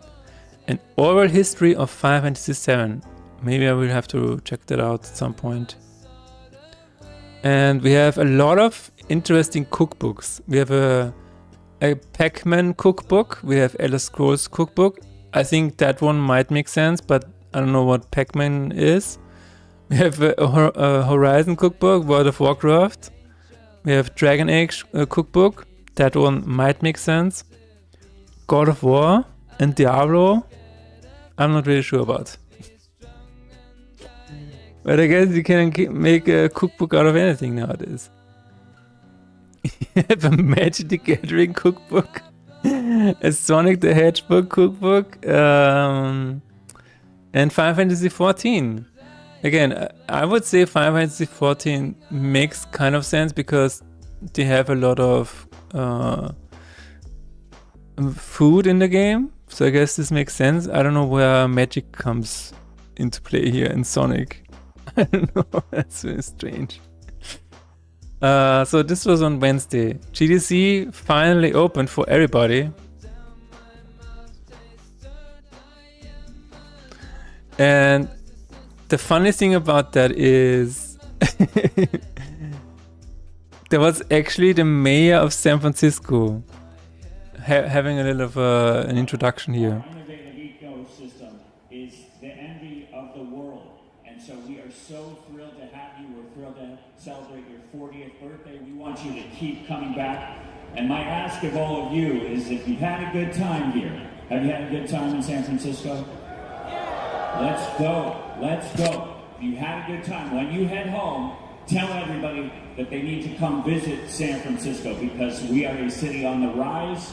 Let's go San Francisco. Let's go GDC. I hope you have a wonderful time today and here in San Francisco. Thanks for being here. Thank you, Mayor. So that was the mayor of San Francisco. Ready for the final countdown. And now they're having a countdown to open the gates. I can't hear It you. was so awkward. All right. It was extremely underwhelming. He basically said, let's go San Francisco, let's go GDC, let's go everybody. 5, 4, 3, 2, 1. Game on. Welcome to GDC. Game on, welcome to GDC. And there we go. GDC is officially open, yay. So the thing is, the Monday and Tuesday we had, it was only talks, right? And starting Wednesday, people actually could go to the booths, and this was finally time for me to have my game on there as well. These are all of the booths, and here's my game as the Austrian Play Arcade. There it is! There it is! Face in Despair, oh my god. Next to the Roblox game by the Viennese Museum Belvedere. I don't know why they made a Roblox game, but they did. Here we go. You could also listen to my music here on this laptop, which was very interesting. And this Mozart over here is 3D printed, so it's very impressive. you can see a little video here. This is how my booth was set. We also had a VR game over here. So the way this booth worked is you had 8 studios here, right? And people could go to these computers and then decide what they wanted to play. That is how it worked. And you will soon see the surroundings. This was a university over here. And right across from us were the PlayStation Indies. This was Mina. This was by Yacht Club Games. I actually talked to the marketing person over there. It was really, really cool. Yacht Club Games is currently not doing so good, so not doing well at all. So they're banking on Mina kind of revitalizing their company. Have you 3-bit printed up most of yourself? It's not mine, but yeah. They did it themselves, I'm sure. This guy here is actually the developer of this game. He talked to me a lot. That was really, really cool because he told me that PlayStation actually reached out to him to be part of PlayStation Indies. And what that usually means is that you get a little bit of funding. And in some cases, you are exclusive to PlayStation and PC. So you're not on Xbox and Switch. But that didn't, like Mina did not have this exclusivity deal. So I guess it depends on the game. But yeah, it was interesting to know that PlayStation actually approaches indies themselves completely out of their own will without reaching out to them. That was really interesting. Another few of our booths at the side here. I don't know who that is. And then we had people play Faith in Despair. So here's the thing, and I'm gonna boast a little bit. People a lot of the times decided to play Faith in Despair. There, I said it. And at some point, people that were manning the booth, like the people in red over here, they knew about this at some point because they always saw people playing my game, and then they would take me aside and say, "People are always playing your game. It must be really good." And we're like, I don't know. It is what it is, right? I was blushing. But yeah, that was cool. Seeing that PlayStation has its own booth, I just realized that maybe I should have given you an additional pointer. Maybe Vikings were somewhere in the Switch booth or something. I don't think Switch had a booth. Nintendo was not there. I don't think so. No. More people playing Faith in Despair. This was very cool. This was VR boxing. And it just looks so hilarious from the outside. That they actually had a ring set up and everything. So that was really interesting. I would not want to be inside of this ring, but you know, you do you. This was my lunch. I actually had the Java bowl over here. Our classic bowl with your favorite Java meat or falafel. Of course I had falafel. That was actually really good. So they also had an alternative control section at GDC. And this was the game that you could play with a giant pair of scissors. I don't have a video of that, unfortunately, but yeah. Was this the second day? No, this was still Wednesday. Okay. This is just the walk towards my booth. This is Brazil games. We had games from Spain. There was a German booth as well. But here's another thing. The attendance to GDC was actually 30% less than in previous years. So we had 20,000 attendees, where last year it was 30,000 people, right? And I think you could actually feel this because, as you can see, there isn't a lot going on, right? Yeah, absolutely. Well, what is the news that you want to share, Nixonali? And so there was one side with a lot of games, and then you had the other side with a lot of AI startups. And all of the AI startups were trying to sell you something. And I think in total I had 3 people or maybe 4 people come up to me and sell me some kind of weird AI service. One was AI translation. And I talked to her about it, and I said translation is really important in games because it has to have the game context and stuff like that.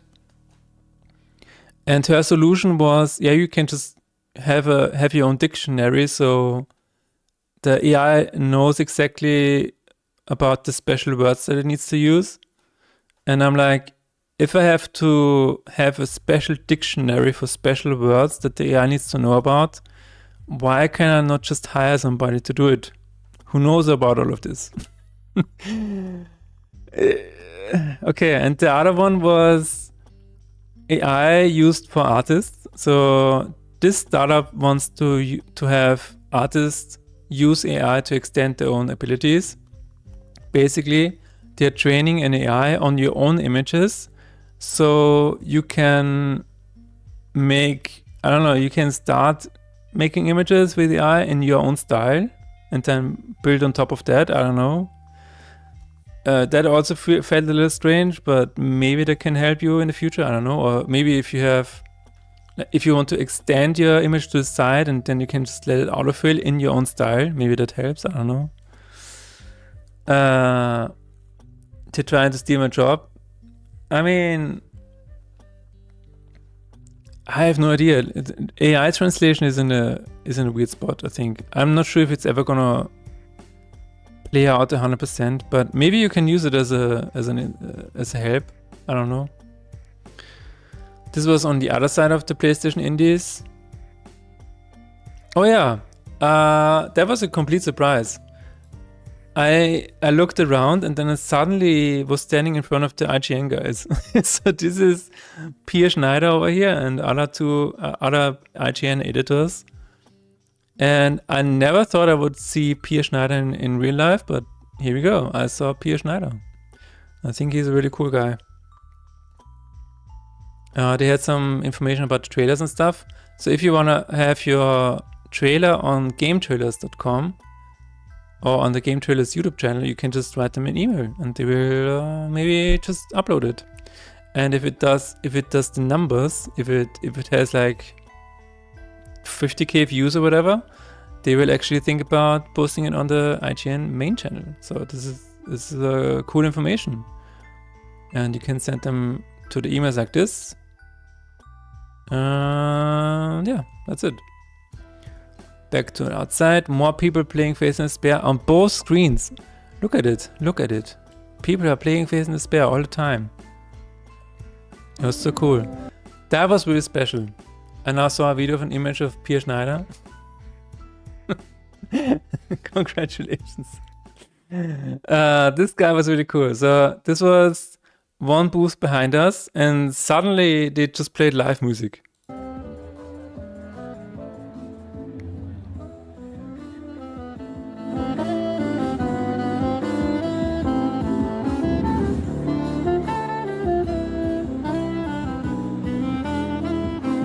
That's absolutely epic.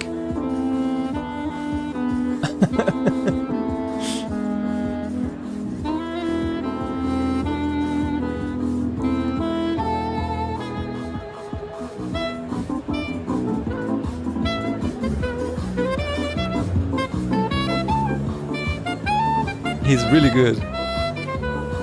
Immersive Tetris gameplay, absolutely. I've seen this being played on a Tesla coil. It sounds better though, yeah. No, he was really cool. Another person playing Phase in Despair. And he also played Super Mario Brothers.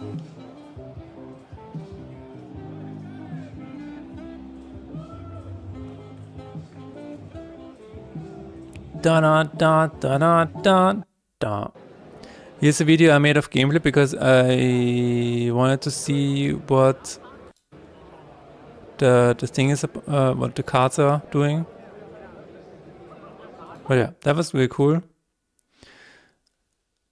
There were always after GDC events. So this one was I don't know if I can name the company, but this was in the W San Francisco hotel, and it was really high up, so the view was really nice. It was a little weird though, because you just got a random invitation from somebody, and it's like, we have an after party in this suite, and in floor number 30 of the W hotel. Do you want to come?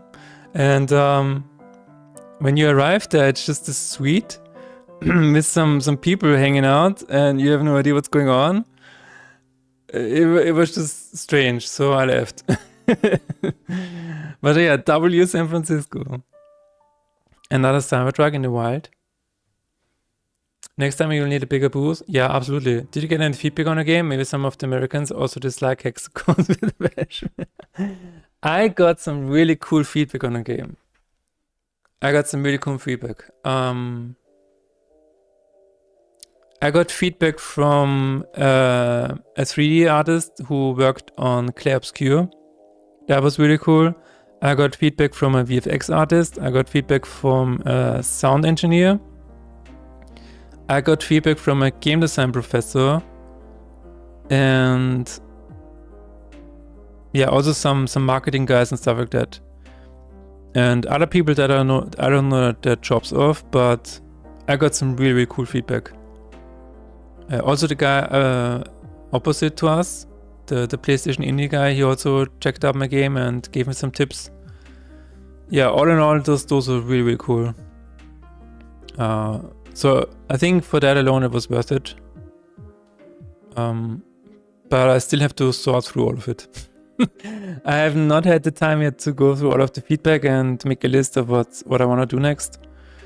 But yeah. A game design professor, yeah, he was in his 50s, I think, and he was one of the 2 or 3 people who actually played a full round, so until the 3rd chapter. Yeah, that was really, really cool. Still better than feedback from a Pokemon professor? Why? Why a Pokemon professor? This was on Friday, I think. Yeah, this was on Friday. This was right after I did the second stream, where I just walked around Chinatown and then went to GSE.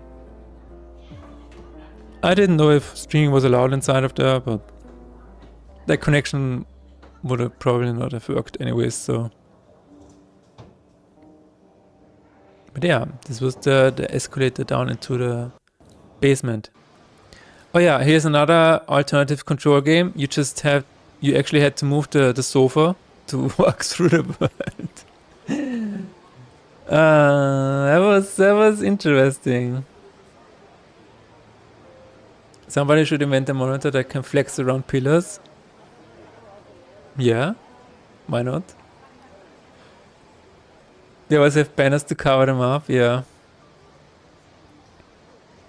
So these games are really interesting, and a friend of mine were talking about these, and we were like, what is... So the purpose of them is probably to just experiment and find new fun ways to control games, right? But in terms of trying to live off of those or whatever, maybe they were just student projects, I don't know. More people playing my game. This guy was intense. This guy was intense. He played Faith in Despair after these were done. And then he came back a second time. And he played until Friday, 3 p.m. when everything closed down. And one guy who was manning our booth, he actually had to get rid of him. He just told him, I'm so sorry, we are closing, but you need to stop playing. That was funny. And that was pretty much it. Another guy playing my game with a controller. That was also really cool to see. People just instinctively played either with controller or with mouse, whatever they preferred, and it just worked. That was really good feedback for myself because, controller support is very important. Did anybody slam the mouse or keyboard? No. Not really, no. Should have informed the guy that he can just buy the game on Steam and play it at home if he really liked it that much. He knew about that. He just wanted to play it again. And this was, of course, the MVP. Not the MVP, what is it called? The main player of the match. The man of the show. This was an actual live dog, and he was a service dog, and he just looked super cute. He was just very cute. He was just walking around the venue. And that was it. That was the last photo of the GSE. This is the meta booth, I think. Yeah. We also had Tencent games over here with the biggest booth. There is so much money flowing around on Tencent, it's crazy. This mural was apparently painted by an Austrian. For some reason, I don't know, but that was a random fun fact. This was just a park right inside of the city. It was really cool. There's a guy standing there. I guess maybe I've seen him before, but not sure. And yeah, that was GDC. So this was Sunday, and then I still had 2 days to go. Or 1 day to go, actually. Listen, it was Friday, and then I had Saturday, Sunday, and Monday. What I did, I checked out the Nintendo store. So here's the fun thing about the Nintendo store. It opens at 10 AM. How does it feel to see a skyscraper? It feels absolutely overwhelming. You cannot grasp the size of it. It's just, I don't know, it just feels so weird standing next to it. Standing next to one feels weird. Standing next to 5 is absolutely intimidating. You feel like it just keeps going on forever, and yeah, that was crazy. But the funny story about the Nintendo store, it opens at 10 AM, and if you are there before that, there is a line forming in front of the entrance, and as soon as you're allowed to enter at 10 AM, the Nintendo employees actually applaud for the people that have been waiting in line. That was really, really funny. But yeah, there's a lot of really cool merch over here. A giant banana, a giant Goomba, a giant Link. I think that was very self-aware. They actually had a Hey Listen shirt. That was really cool. You had a Zelda chess set. That looks beautiful. I would play that actually. And of course Kirby. I was so happy to see a Kirby section because I really, really like Kirby. And they had one t-shirt. Oh, there it is. This t-shirt is so cool. So cute. This is the t-shirt I bought for my wife. Oh, they actually have a Pokemon section as well, but I'm not a fan of Pokemon, so I didn't take any photos. This is the Animal Crossing section over here. And that was pretty much it. I saw a nice statue in this window. That looks really nice. Very artsy. Just a random one. Random photos. And here's the St. Patrick's Day parade. I'm just gonna skim all of these, but it was a huge parade. I guess it doesn't load. That's usually what happens there we go. Yeah, it's just a parade. They also had some nice cars over here. Nice cars and some motorcycles. Yay! The thing about that is that they crossed off the entire section here. And I wanted to go home, so I was kind of stuck. And you had to go through the subway station at some point. And for some reason there was also a Chinese march. I'm not sure what that was all about, but there is a large Chinese population in San Francisco, so maybe that's why.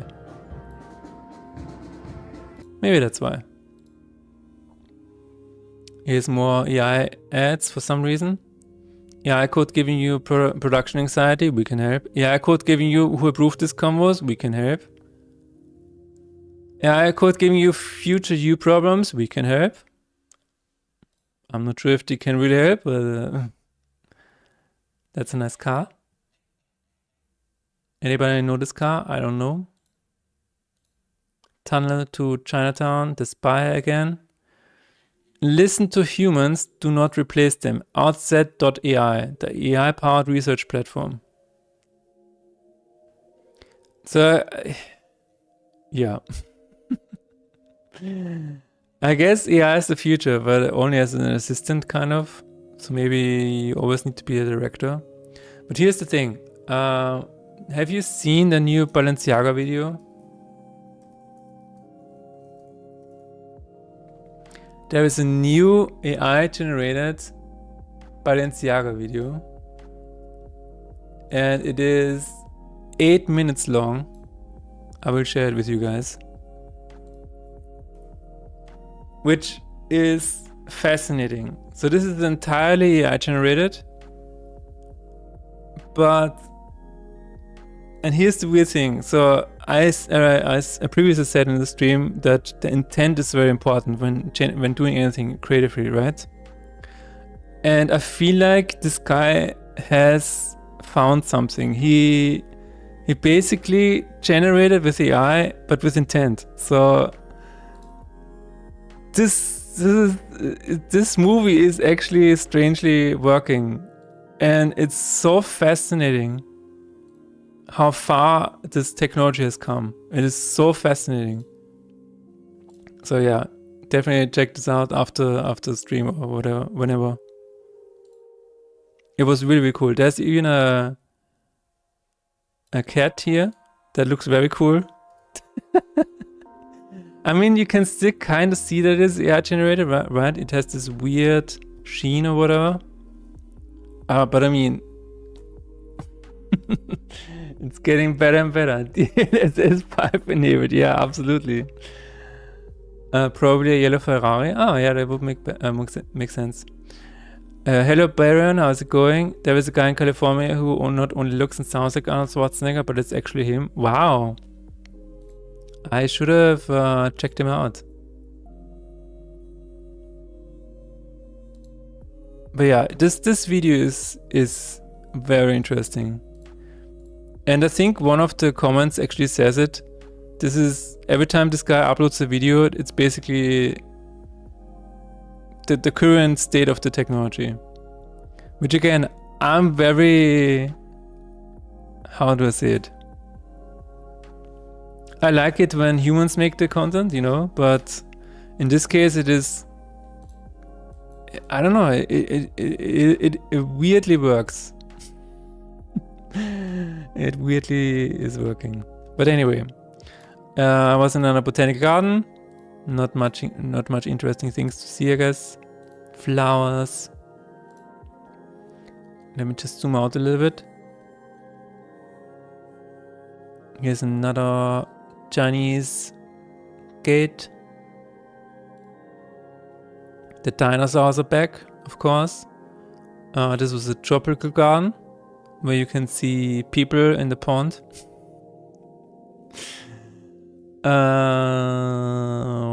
Whatever.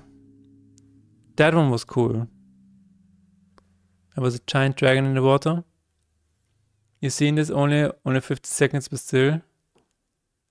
Then someone saw, yeah, I made this in 20 seconds.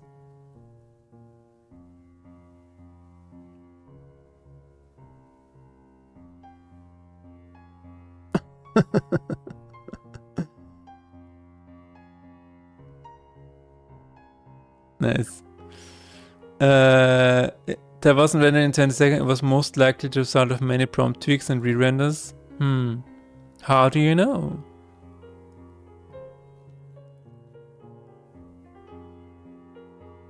Yeah. This is so bad.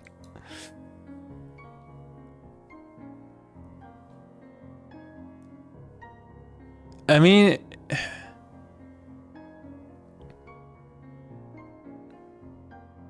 So I think what is definitely going to happen is that people will use it, like even Hollywood movies will probably use it for some VFX stuff and things like that, right? Because at the end of the day, people have already used CGI, so they're already using computers for digital effects, and usually it is people already say that they don't like CGI. What they mean is they don't like bad CGI because good CGI is not noticeable. So in the future, if people are using AI in a way that it's not noticeable, then it is here to stay. And I think that it's definitely going to happen. Like for this one, I'm not really sure. I kind of feel like you can still feel it in a weird way. Because, for example, the gravity feels a little off when he throws the human back up. But yeah, I don't know. People will just use it and you will not even notice it. It's the same with CGI again. People always say, yeah, this looks so CGI.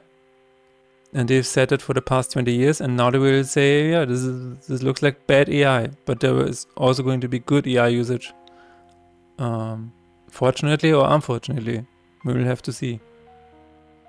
Spellweight audio is not evolutionary because they even did dinosaur transformers in the past to planes of reference. Okay, yeah. Large corpus wants perfect AI without human. Good AI without human adjustment is unlikely to happen, however. Maybe, I don't know. Disney have been contributing a lot to AI research. They have a channel on YouTube where they post the stuff. Ah, I see. Yeah, I don't know. You're saying this is better with sound?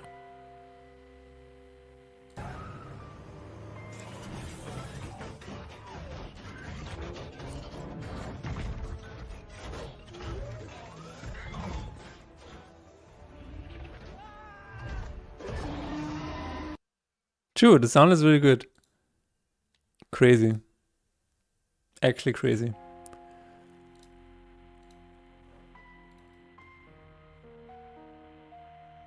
Dragon in the pond, everybody. Dragon in the pond. Did you see the NVIDIA Olaf robot? No, I don't think so. Can you share it?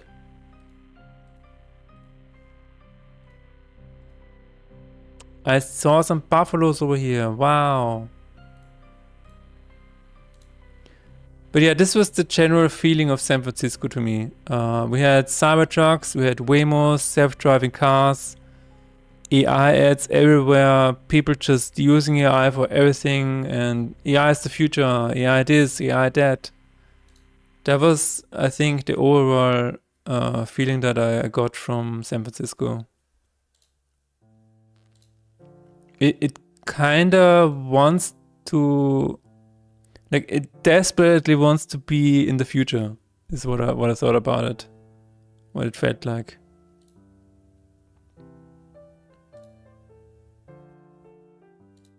Oh my god. NVIDIA GTC demo stands out with real Olaf robot next to Jensen. What? Ladies and gentlemen, Olaf. Does it? So coming through. Newton works. Wow. Omniverse works. This is so much better than riding on a reindeer gazing up at a beautiful sky. And it was because of physics using this Newton solver that runs on top of NVIDIA Warp that we jointly developed with Disney and with DeepMind that made it possible for you to be able to adapt to the physical world. Check that out. That's how. The general feel of San Francisco shows photo of Tesla. That was not an accident. Yeah, I talked about the Tesla, the Cybertruck, like everything felt like it desperately wants to be in the future. How smart you are. I'm a snowman, not a snowclopedia. All right, play it. Come on. Terminating simulation. Oh, it's half quick. Hello?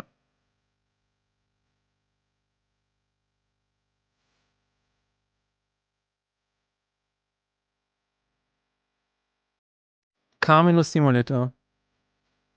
My God.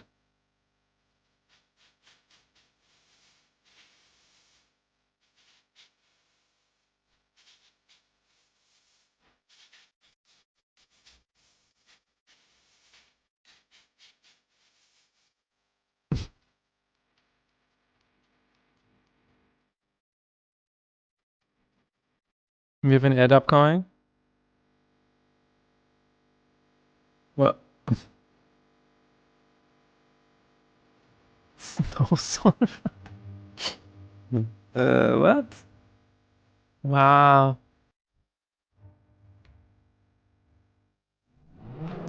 All right. What? What was that? Wait. So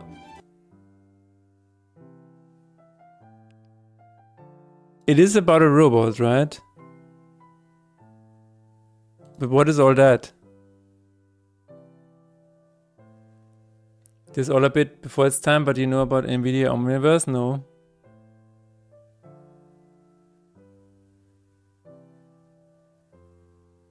So this is about simulating with AI, like physics simulation with AI. Is that what this is about? So this is AI generated. Ah, it learned to walk in a simulation and they made a robot of it. Okay.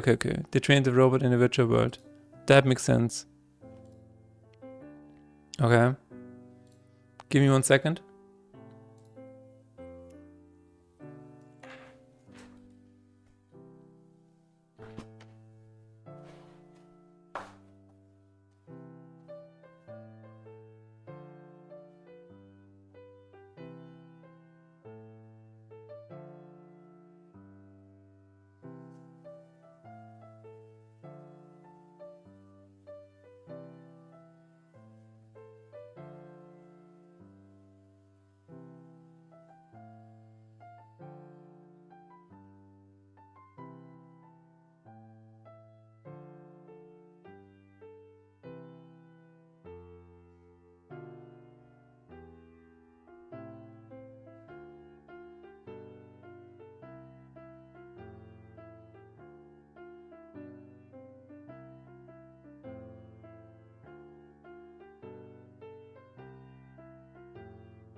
Oh, you got a job again.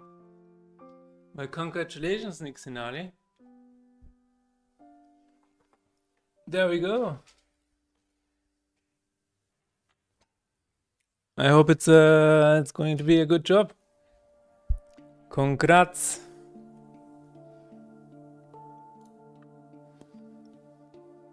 The Great Seal of the State of California. Wow. I think this was across the city hall. Yeah. This is I think the opera house. Yeah. It's the same place you worked in the past though? Oh, so it's, you know what it's gonna be like. I mean, that's both a good thing and a negative thing. This was the Twin Peaks. So there are actually two hills beside each other, and the view is amazing. The view is glorious. It's a 360 degrees view of San Francisco.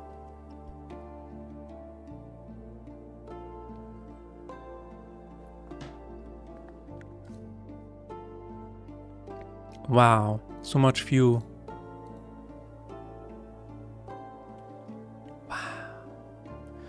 And we decided to walk down here and towards the beach. And that took almost 2 hours. Oh, that is a cool shot. Yes. You can see this, the pyramid over here. And this one over here.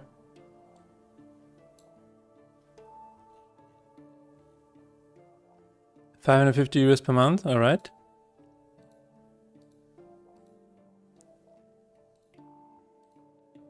Very nice.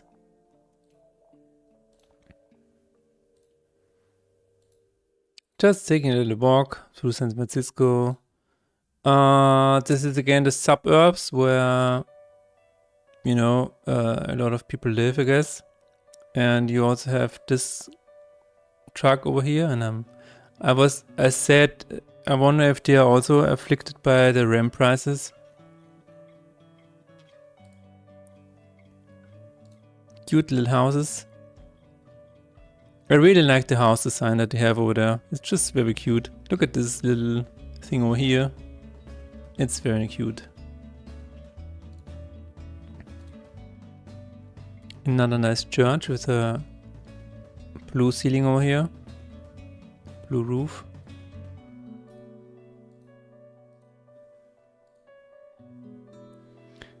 Another AI ad. Cut time to hire in half. Code signal.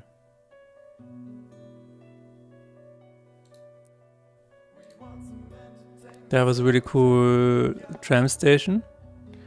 I had some ice cream because it was so hot on that day. I think it almost had 30 degrees.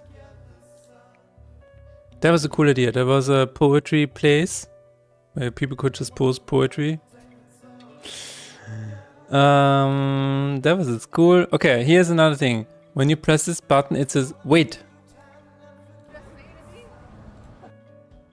I think you can hear it.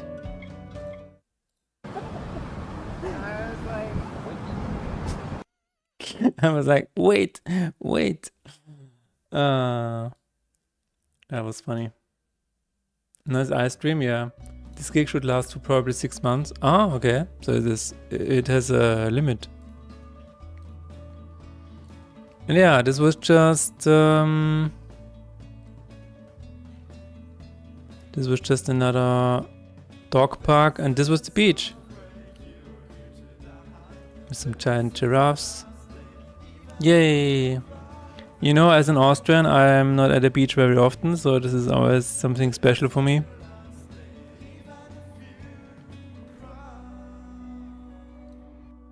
Nice. And there was a ship on the horizon, which looked kind of ominous. Oh yeah, I like the beach.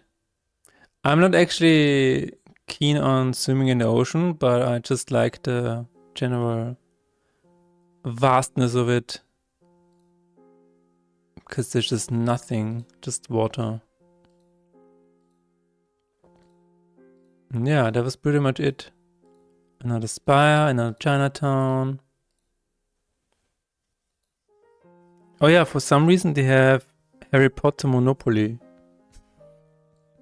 I actually kind of wonder what that plays like. And they have the Game of Life in with a Super Mario skin. Very interesting.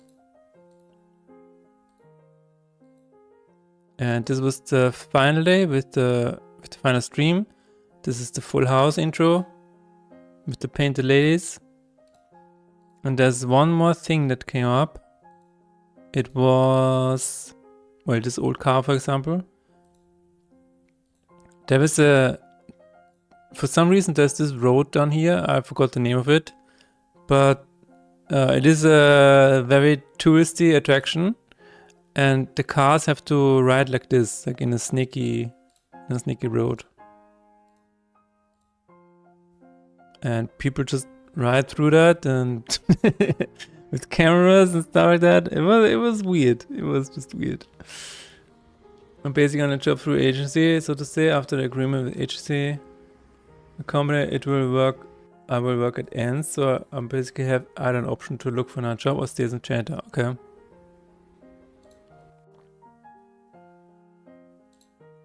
And that is the view from down below. I don't know why you want to build something like that, but tourists really like it.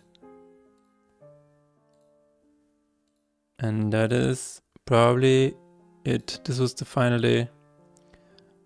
This was hovering above the plate. I don't know how they did it. Final look at the Chinatown, final look at the hotel, and that is it. Goodbye, San Francisco. Also, today, Regretful Victim remix came out. So, check that out. Guy who just thinks that water is cool. Yeah, that's me. Check out the remix by Emotep. So here's the plan. Now that I'm back from San Francisco, I have to work on my game again, right? So the plan is that, of course, regular streams will start to happen again, starting on Monday. And I will just keep updating my game. I'm planning on making a bigger update in June. So update in June for summer sale. That is what I'm planning to do. It is likely going to be the boss update, where we're going to add in a few bosses or a handful of bosses. Maybe with a separate mode. I'm not really sure yet. I will have to decide. Also, we're going to implement feedback from GSC, because there are a few things that I can do. That is the plan. Here's another thing though. I'm working on a separate game with a friend of mine, so I will not use my entire time for Faith and Despair. So off stream I will likely work on something else until we finally have a demo out that we can show everybody, and then I will be able to stream game development either on Faith and Despair or on the other one. We will see. But this is what I want to do. I want to kind of have the options to work on one game or the other. We will see. That is at least the current plan. It was minus 30 degrees outside. Oh my god. That is not warm. Not at all. But yeah. So in general, I'm just going to go through all of the feedback, make a priority list, and then implement voice acting, because I'm also recording the voices finally.